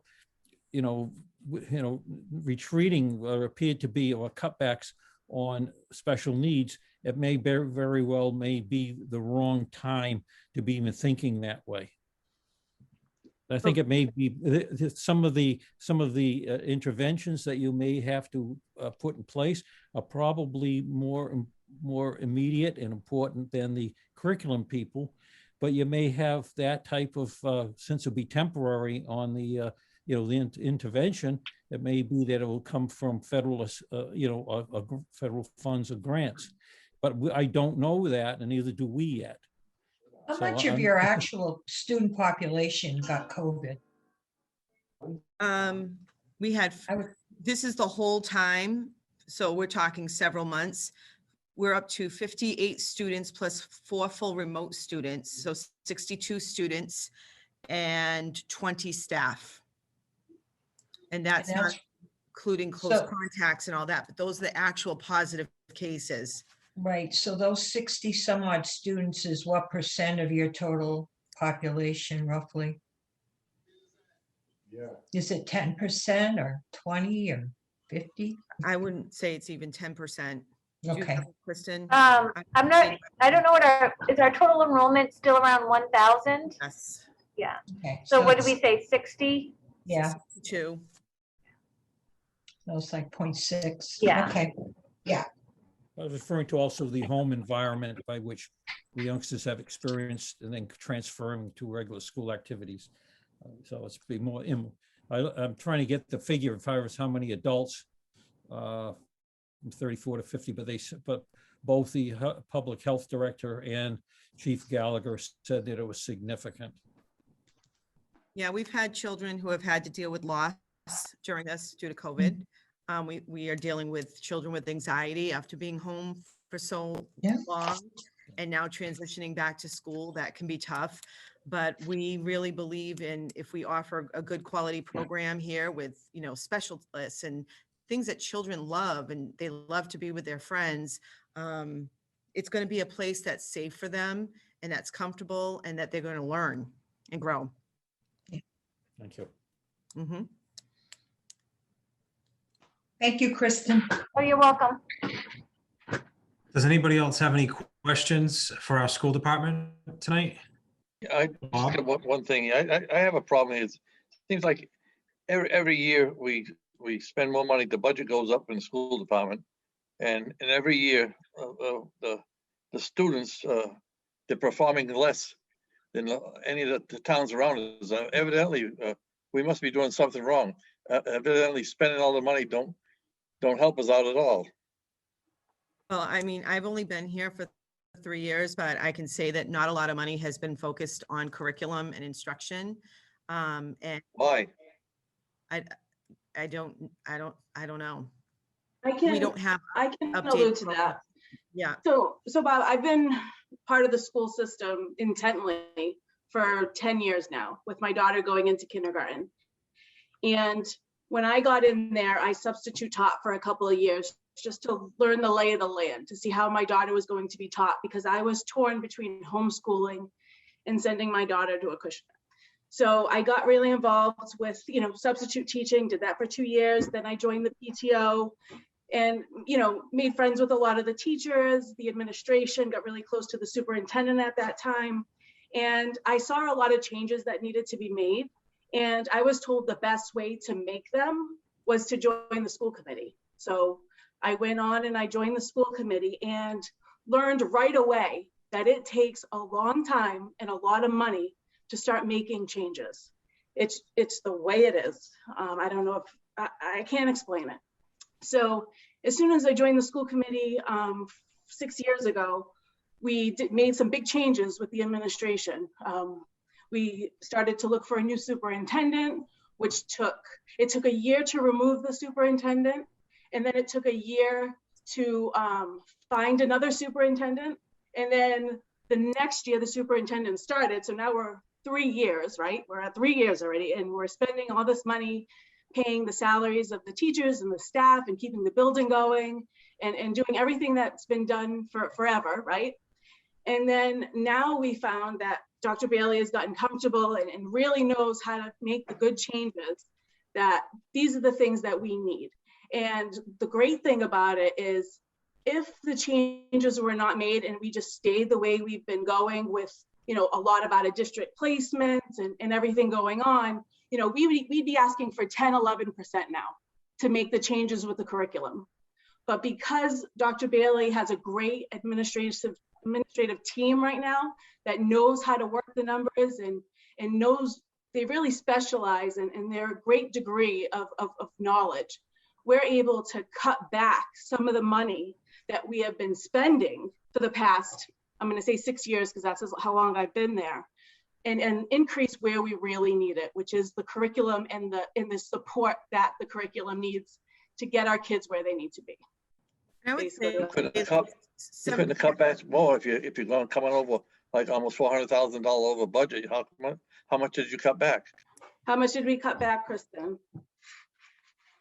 Well, we had the decreases in tuition, which is the main thing. So those were offset by our increases. So we decreased tuition by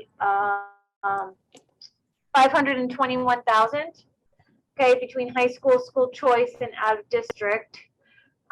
Transportation was a decrease of 32,000 net. We had some other small decreases, but those were balanced off by almost a $250,000 increase in instruction. And most of that is the curriculum materials we spent some time talking about at the last meeting, all those digital subscriptions that we are trying to implement in our schools. And, Sarah's correct in saying that it does take a long time. And it takes a coordinated effort through the staff, the school committee, the administration, and the town. And all of those pieces are finally coming together. When we talked to you all about a curriculum director for several years in years past, we said we need someone who's going to be in charge of that, to really tie it all together, to support the teachers and bring together a curriculum that is effective for the students and that the teachers can use to implement in their classrooms. So, that takes time, it takes skill, it takes leadership, and it takes money. So in years past, a lot of times what you've seen for curriculum has just been to purchase the consumables, the workbooks. So we haven't been able to do a textbook adoption, and that's old school now. It's no longer textbooks, it's digital subscriptions. So all of those, time, money, leadership, staffing, that's all starting to come together, and it has taken time. So, hopefully we're going to see a real difference in the years to come. And certainly, I don't know, I don't have a crystal ball, but maybe if we didn't have the pandemic, we may have already seen some changes. We may have already, I don't know. But I know that there's, like Sarah said, a lot of people working very hard here at all levels of the school, from the teachers to the food service workers to the custodians, to the administrators, to try to, improve the school life of all of the students. Is it possible to find out what happens in Mattapoisett, right? We were reading off their stats. They're 70%, right? At whatever the right terminology is, right? What's happening there? And I don't necessarily know that we can equate ourselves to Mattapoisett, right? You got to look at the economics of the They're town, much right? different than Mattapoisett, you can't Acushnet. compete. I'm sorry? The economics are a little bit different than Acushnet. They Yeah. have far more I taxable would argue a property. lot, very different, right? I mean, Yeah. last time I looked, which was a long time ago, right? The average income, the average and the mean income of an Acushnet resident was $50,000. Okay. So I don't think we can compare ourselves to Mattapoisett in that respect, but some of those towns that are really successful, how are they structuring it? Have we looked to see what programs they have in place that has really created that difference, and use that knowledge to kind of develop what we're going to do here? Because again, like I said, I want a good school system. I need a good school system. My kids are there. My son is one of the seniors at Fairhaven High School who's part of this big class. My daughter's in the middle school, right? Who reading specialists have helped her. I want this. Our kids deserve it and need it. And on the same side, our senior citizens need help, right? The police department needs cruisers. And so we are stuck in this middle. And I think the only way we survive is if we work together as a team, because in isolation, we will fail.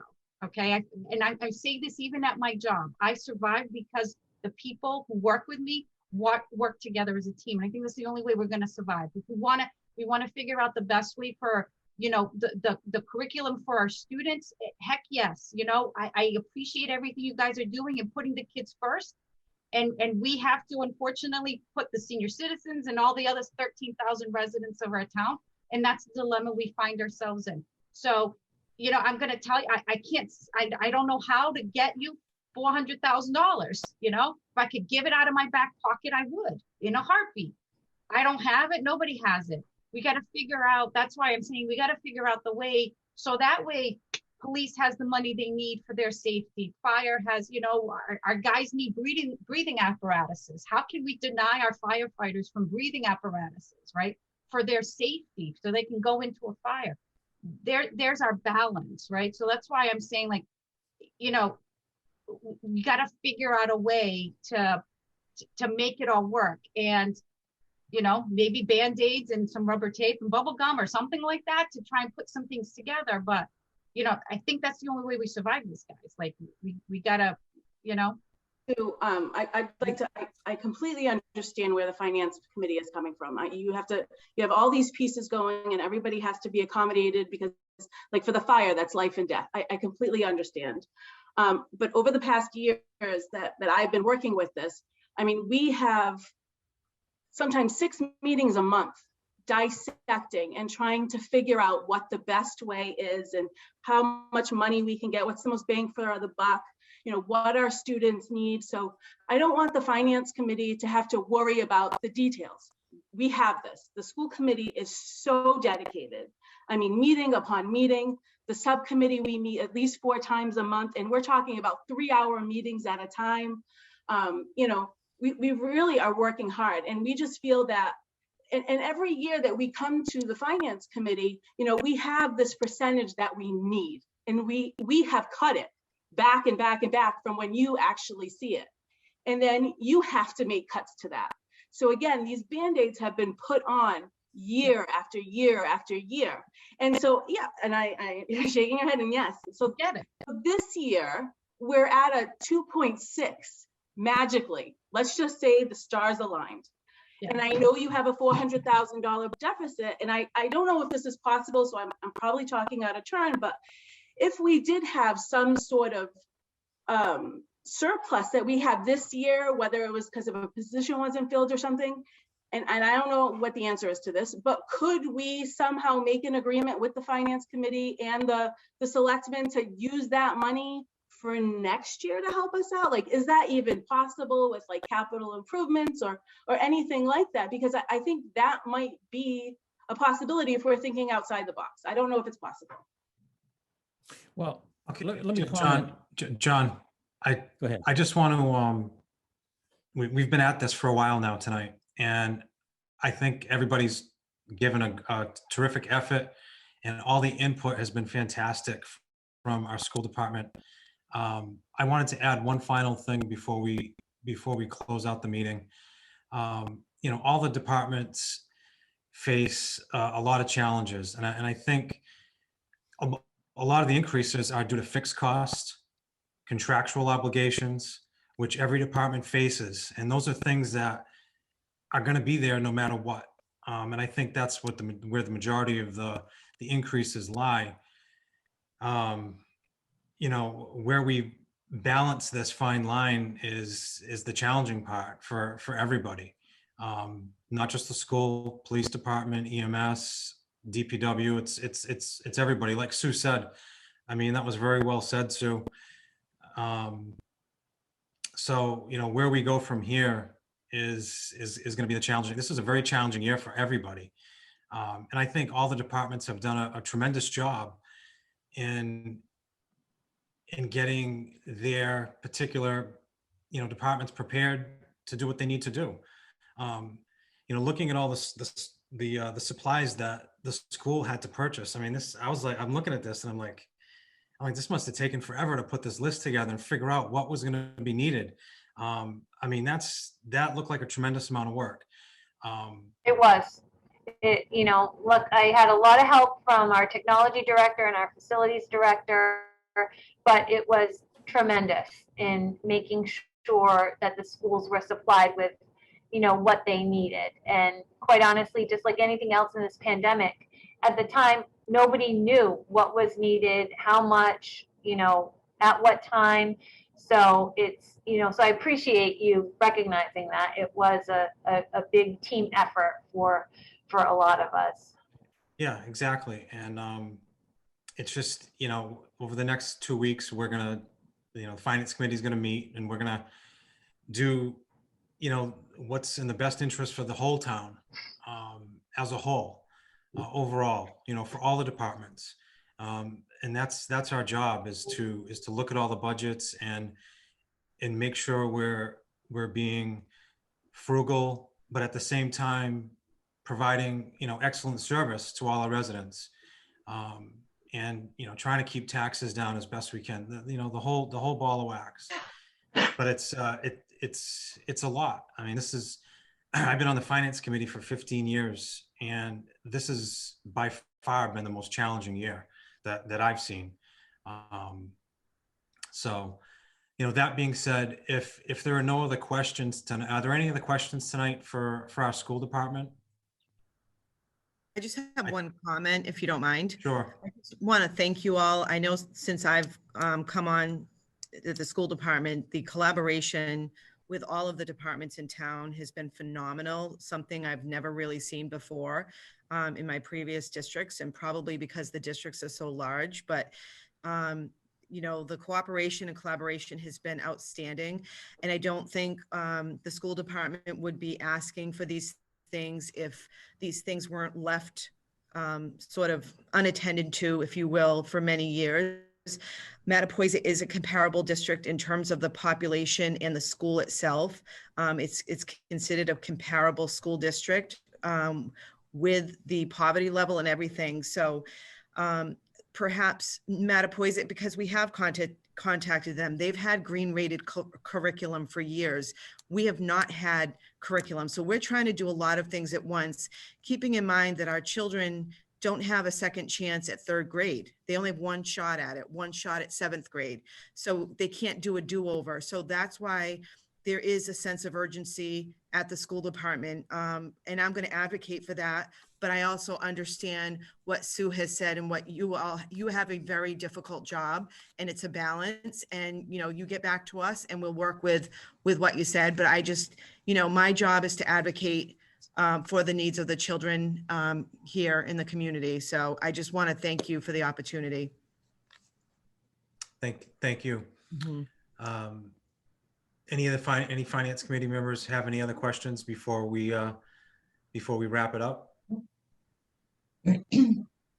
Well, I think we're good. So I'd like to thank Dr. Bailey, Kristen, Sarah, you know, for answering all our questions in depth and providing us with all the information in detail. So it'll make our job a little bit easier. Not that it's going to be easy, because it's going to be very challenging over the next 2 weeks, you know, to get this done. So I thank you. Thank you. Thank you. No, thank you. Well, please reach out if you have any further questions. We're more than happy to answer them. We will. Thank you. Thanks. Good night. Good night. Okay, Finance Committee. All right, the rest, the next thing on the agenda would be anything under old business. Does anybody have any old business to discuss? I have a question. So I'm missing something here because I thought I heard last week that the school committee or the school had a $700,000 surplus. And today they're talking about a $365,000 surplus. So what did I missed something here? Well, I think that $700,000 surplus I can't hear Julie. Yeah, it's 700. So the 360,000 she said is before they use the CARES money to offset other costs that they've already expended. So they've expended all, like the Board of Selectmen allowed them $350,000 of CARES money for FY21, and the school has just charged it to their own budget right now. So that list that Kristen gave you, that's all been charged to their regular budget. Okay. Melissa just got all that info, so now Melissa has to take it and do a journal entry to move it into the CARES grant. So when that happens, that now frees up for another 350,000. So it is over 700. Okay, gotcha. Thank you. Mm-hmm. So they have all that extra money, so why are they coming in over budget? because they don't want to spend it. Yeah. I don't blame them. That's why. What are the options, right? I don't know that I'm fully versed in what all the options are. At the end of the day, right, I don't remember a town meeting or a town vote that ever went really sideways, that went against what the Board of Selectmen and the Finance Committee recommended, right? But I know that's not a given. Can we do anything with that access to help either buy curriculum that's more long-term, like any items that make sense to pull out of the budget and use this money to cover it because it's one-time expense, right? I think of this as kind of like, good use of savings as opposed to my checking account. Are there any options? Maybe there aren't. Maybe it just has to come back and then it has to get voted at town meeting or something like that. So maybe I'm barking up another tree in the sense that I'm still unclear as far as future use of impact money that can be used for some capital costs, as far as I understand.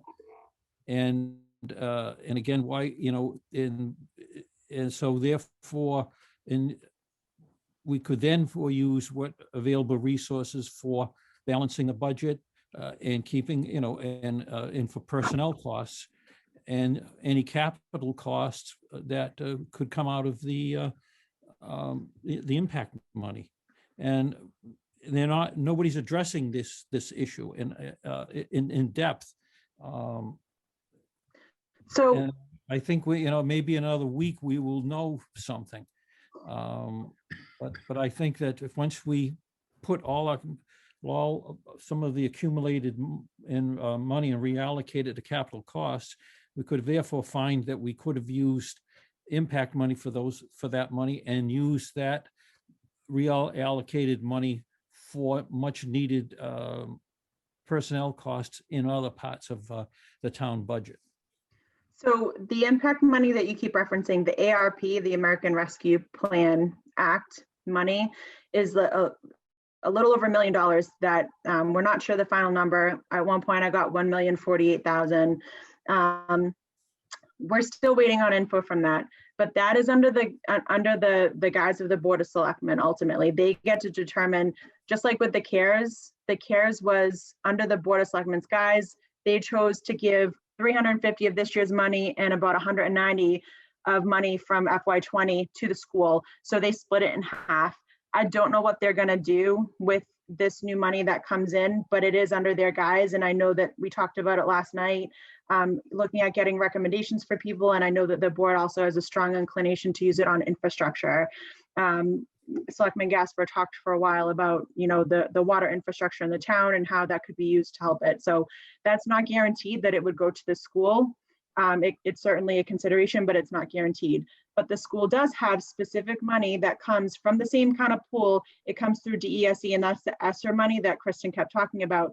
So when they, that in this entire stimulus plan, some of it goes to the municipalities. That's the a little over $1 million that we're looking at potentially coming up. Yeah, additional million. But then the school gets money directly. And so I think it's like $350,000 in the ESSER 2 that the school is going to get for, I forget at what point they get it, but they're going to get it for use next year. I think that's where Kristen said that they can use it through 2023. So that money is only for the schools. The town can't use it. They specifically direct it to the schools. I think because the other money is general and the town could take the whole thing. So they wanted to make sure that the school did get some money. But that being said, I do think it's a good question. What are they planning to use that money for? Is that money going to be used to offset some of those salaries? If you look, I can send you online. They have a whole breakout of,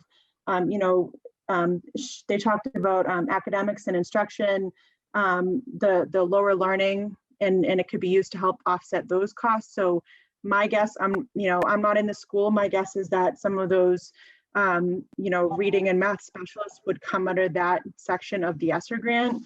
It depends on what the school's looking to do with it. But Julie, And they didn't really, if it's part of the budget, it can't, but if it's part of the budget, it can't then be used for the grant. So that's my understanding. Yeah. Yeah, I was gonna add, it seems to me that all the grant money, the CARES Act money that the school gets it seems like part of their problem is it's very, very restrictive on how they can use it. And I don't even think they fully understand how it can be utilized. And I think we all need a better understanding of that going forward. Right. Yeah. But doesn't, so Julie, correct me if I'm wrong then, but what happens with this budget, right, determines what they can use that grant money for, right? Because we are talking about the 21 to 22 fiscal year, so. So are you talking about the surplus for this year?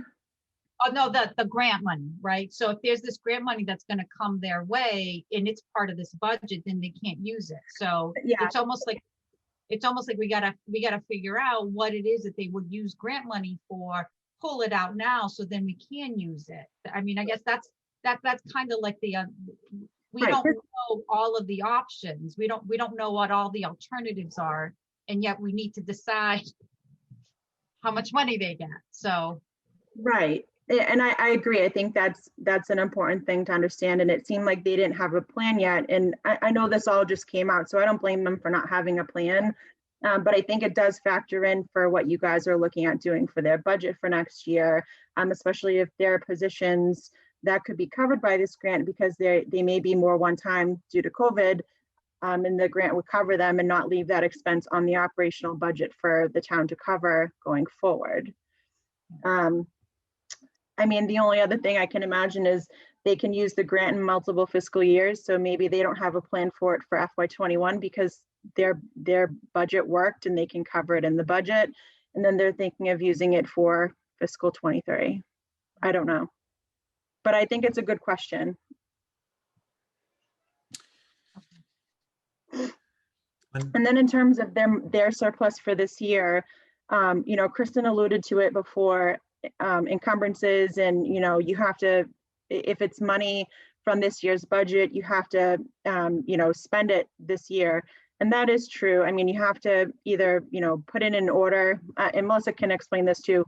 You either have to put in an order for the supplies and or the services have been started but they haven't been finished, and or you haven't gotten the invoice yet, and that's what you can encumber money for from this year into next year. So it's typically you already started the process this year, but it hasn't been finished or you haven't gotten the invoice. So you can pay it in the next fiscal year. So the curriculum wouldn't count for that, Julie, if we started the work for the curriculum? So, I mean, they could, yeah, they could buy curriculum. I get the sense that they were delayed because they didn't have the curriculum director. I don't know if it's something where they can get the curriculum now or they know what one they want to buy, but if they know what they want to buy, they could certainly put it in order, do a purchase order and buy the curriculum this year and use this year's money. If they're ready, but if they haven't done their homework to really know to pick right, I wouldn't want that rushed either. Right. So I don't know where they are with that. But they would have until June 30th if they were able to find out what curriculum. I mean, I know they talked because we did have an article on the fall town meeting for, I believe, $75 or in that range, $1,000 for curriculum, and they did have a plan at the time. I don't know if it changed because the curriculum director has changed now, but I mean, if that's something that they would be able to do before the end of the year, I think that's an easy one to purchase. The wall, the gymnasium cafe wall, I would think that would be something that they could purchase now. I know probably not everything is something that they could use with this year's funding, but that's where I think Sarah kind of alluded to it. Maybe there's an agreement from this year where they don't use certain money, then, they're allowed to have, an article or, I'm anticipating that we're going to have a fall town meeting this year again, because there's so much going on. And I know, the collective bargaining agreements, potentially might need to be voted in November. So, is it something where we could agree to, if they turn back money at the end of the year, we'll put it on a fall town meeting where that money they turn back would turn into free cash that then they could use in the fall. I mean, there are a lot of options that we could work through with them. And I think it's a good thing that we're communicating, and, the teamwork is such a huge piece of it. And I said that when I had my budget subcommittee meeting with the school. I think we need to continue to do that. I think, you know, the question is, say they buy that curriculum package, it's imperative that the curriculum director that they have will be able to implement that particular curriculum. Right now, they don't have a person. The next person may say, I don't agree with the concepts of this curriculum, and I think another one is much more effective. So I think they We're did running a just hire, risk of, you know. I think they did, she said that they did just hire a new curriculum director. It was Okay, so- the assistant principal at the middle school, I think. Okay, so that person would have a role. So I just don't want to see you know, good money thrown, and then it's not being used the following year. It's put on a shelf for something else. That's Agreed. Agreed. I mean, if I'm not mistaken, we had an article on town meeting before that was $50,000 for curriculum. I don't know if that was spent. And then the 75 or whatever it was from this past fall that I don't think was spent. So I do think they have a good base right now just in those articles. I guess I don't know how much curriculum really costs, but between those two, they have another article for 75 this year. And then I think they built in $250,000 into their operational budget. So I don't know what the annual requirement is for curriculum, but I mean, I think they have a lot built in, and they have a lot that they already have in their pocket that they could use right now too. Well, I think the most prioritized item, as far as, you know, reallocation of funds and within the fiscal year, would be to maintain the you know, repairs of the physical facility. You know, that is a top priority, because, you know, the buildings are what, 25 years old or more, and you know, the upkeep and the changes are going to demand more money than they have in the past. So I think, you know, that would be the prioritized item.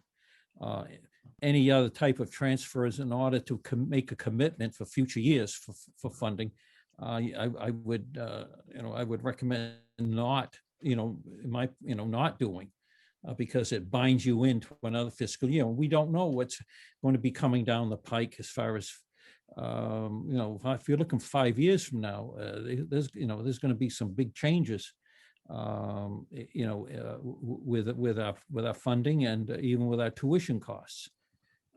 We look forward, you know, the Fairhaven agreement will be ending in 5 years, and we're getting a very good deal now, but I don't think they're going to extend that new deal, you know, good deal for another 5 or 7 years. So we've got to look at what's the long-term plan here, and what I would say, going back to what I'm just thinking, going back, that, you know, repairs and maintenance and upkeep of the building, you know, if they can do it even within their budget and reallocate, I think that's fine, as long as they're needed and not just throwing money, you know, at some perceived problem. I don't know if anybody agrees or disagrees with that. Well, I think there was one thing I wanted to add. Well, before we move on, when I was speaking before, and I kind of lost track of what I was saying, was I think the ever changes in technology over the past several years, there's a big cost for that. I mean, and that's going to get worse over time. I mean, because technology is constantly changing all the time, and that's added a lot of money to the cost of everything, whether it's, you know, the school, police, all departments. So I think we're going to really have to factor that in, that these budgets are going to continue to grow more and more over time because of technological changes and advances. I mean, as good as some of it is, there's a big price to pay for all this, and we're starting to see it, you know, firsthand right now. So it's going to be challenging for the next 2 weeks here. I want to move on to new business. So under new business, I reached out to Chief Richmond last week, and he gave us the okay to utilize the police station to hold our budget deliberation hearings. for the next 2 weeks if we need 2 weeks to do it, which it looks like we're probably going to. So next week's meeting will be in person at the police station. I'll confirm that with the chief just to let him know that we're going to be good to go to do that. Is everybody okay with that? I won't make it, Mike, but next week, Okay. but I'll be there the week after. Okay, so I think next week what we're going to do is we're going to go through all the budgets that we can vote on relatively easily. We're going to knock all those out. And what I was thinking, while we're having our meeting now, is maybe saving the school for that last meeting where we make our final recommendation on the school budget on the 21st, because then Julie, you need the warrant by the 23rd, correct? Yeah. So that, and then maybe some more information will come out between now and then. But we're gonna have to get this started next week. So we gotta start voting on these budgets and maybe even some articles that we can either eliminate right off the bat, some that we can have questions on, and save that for that last meeting on the 21st. I Not think giving that's us the very appro- much time to get No, through it all doesn't. this stuff. I'm It doesn't. thinking we may need more than 2 meetings. Uh, I think that the 21st is gonna be a late one, Gail. I guess, jeez. It's a I- lot to do in 2 days, Mike, that's all. Yeah. That's my. We'll have to pack a lunch. Have I mean, Chief Richard at the next put meeting- Bring the your coffee pot pajamas. on. Yeah, if we need to squeeze one more meeting in that period, I guess we could try to. So at the next meeting, are you planning to go through the articles too? Because if you would like, I can have some department heads attend who have there's a lot of zoning articles that I'm not going to be able to explain as well as, say, Jim Merritt. So or we could save them for the meeting after, but I just want to throw that out too. If you want anyone to attend who might be able to explain some of those articles, I can get them to come too. I think zoning is a priority and should be discussed next week. We're having the bylaw review, what, Monday and Tuesday, Julie? I believe so, yeah. So do Okay, we that's when all there. do we have all the articles? I sent them all to you. Yeah, I was hoping that the selectmen last night would get to go through them at least and weed out a couple that I think are low hanging fruit to pull off. But they didn't get to talk about any of them. So I gave you everything I have. There were a couple that, and let me know if you didn't get the email. I sent it out earlier today. But there are a couple that are still, looking for some wording updates. But yeah, you guys have it all there. All right, so I think what we could start doing is we could start going through the articles next week. The ones that we're certain on, if there's any ones that we have questions on, we'll just hold those. And if we need to bring somebody in, we'll reach out, before the 21st, and then just go from there. Julie, could we get a written copy of them for the next meeting? Yeah, you want it printed out? Yes, please. I'll get some copies and Lisa will help me. I'll get it out to all of you. Thank you. You're welcome. Yeah, we're gonna get this done. We always do. We'll figure it out. All right, next on the agenda is we have some minutes to approve. Let me just find those in my litany of paperwork here. Okay, so it's minutes from the meeting of March 10th, 2021. In attendance was myself, Sue Delgado, Bob Ferrera, John Howcroft, Ron Melbourne, and Gail Rodericks. Motion to approve. I'll second. All in favor? Aye. Aye. Aye. Okay, those minutes are approved. Okay, so next, we'll be meeting next week, 7 o'clock at the police station.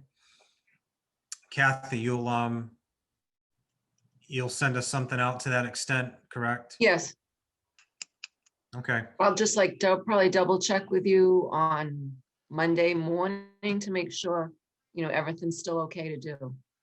Yeah, I'm gonna reach out to Chief Richmond tomorrow, and just to confirm that with him that we're good to go for next week at the police station. Tell them put the coffee pot on.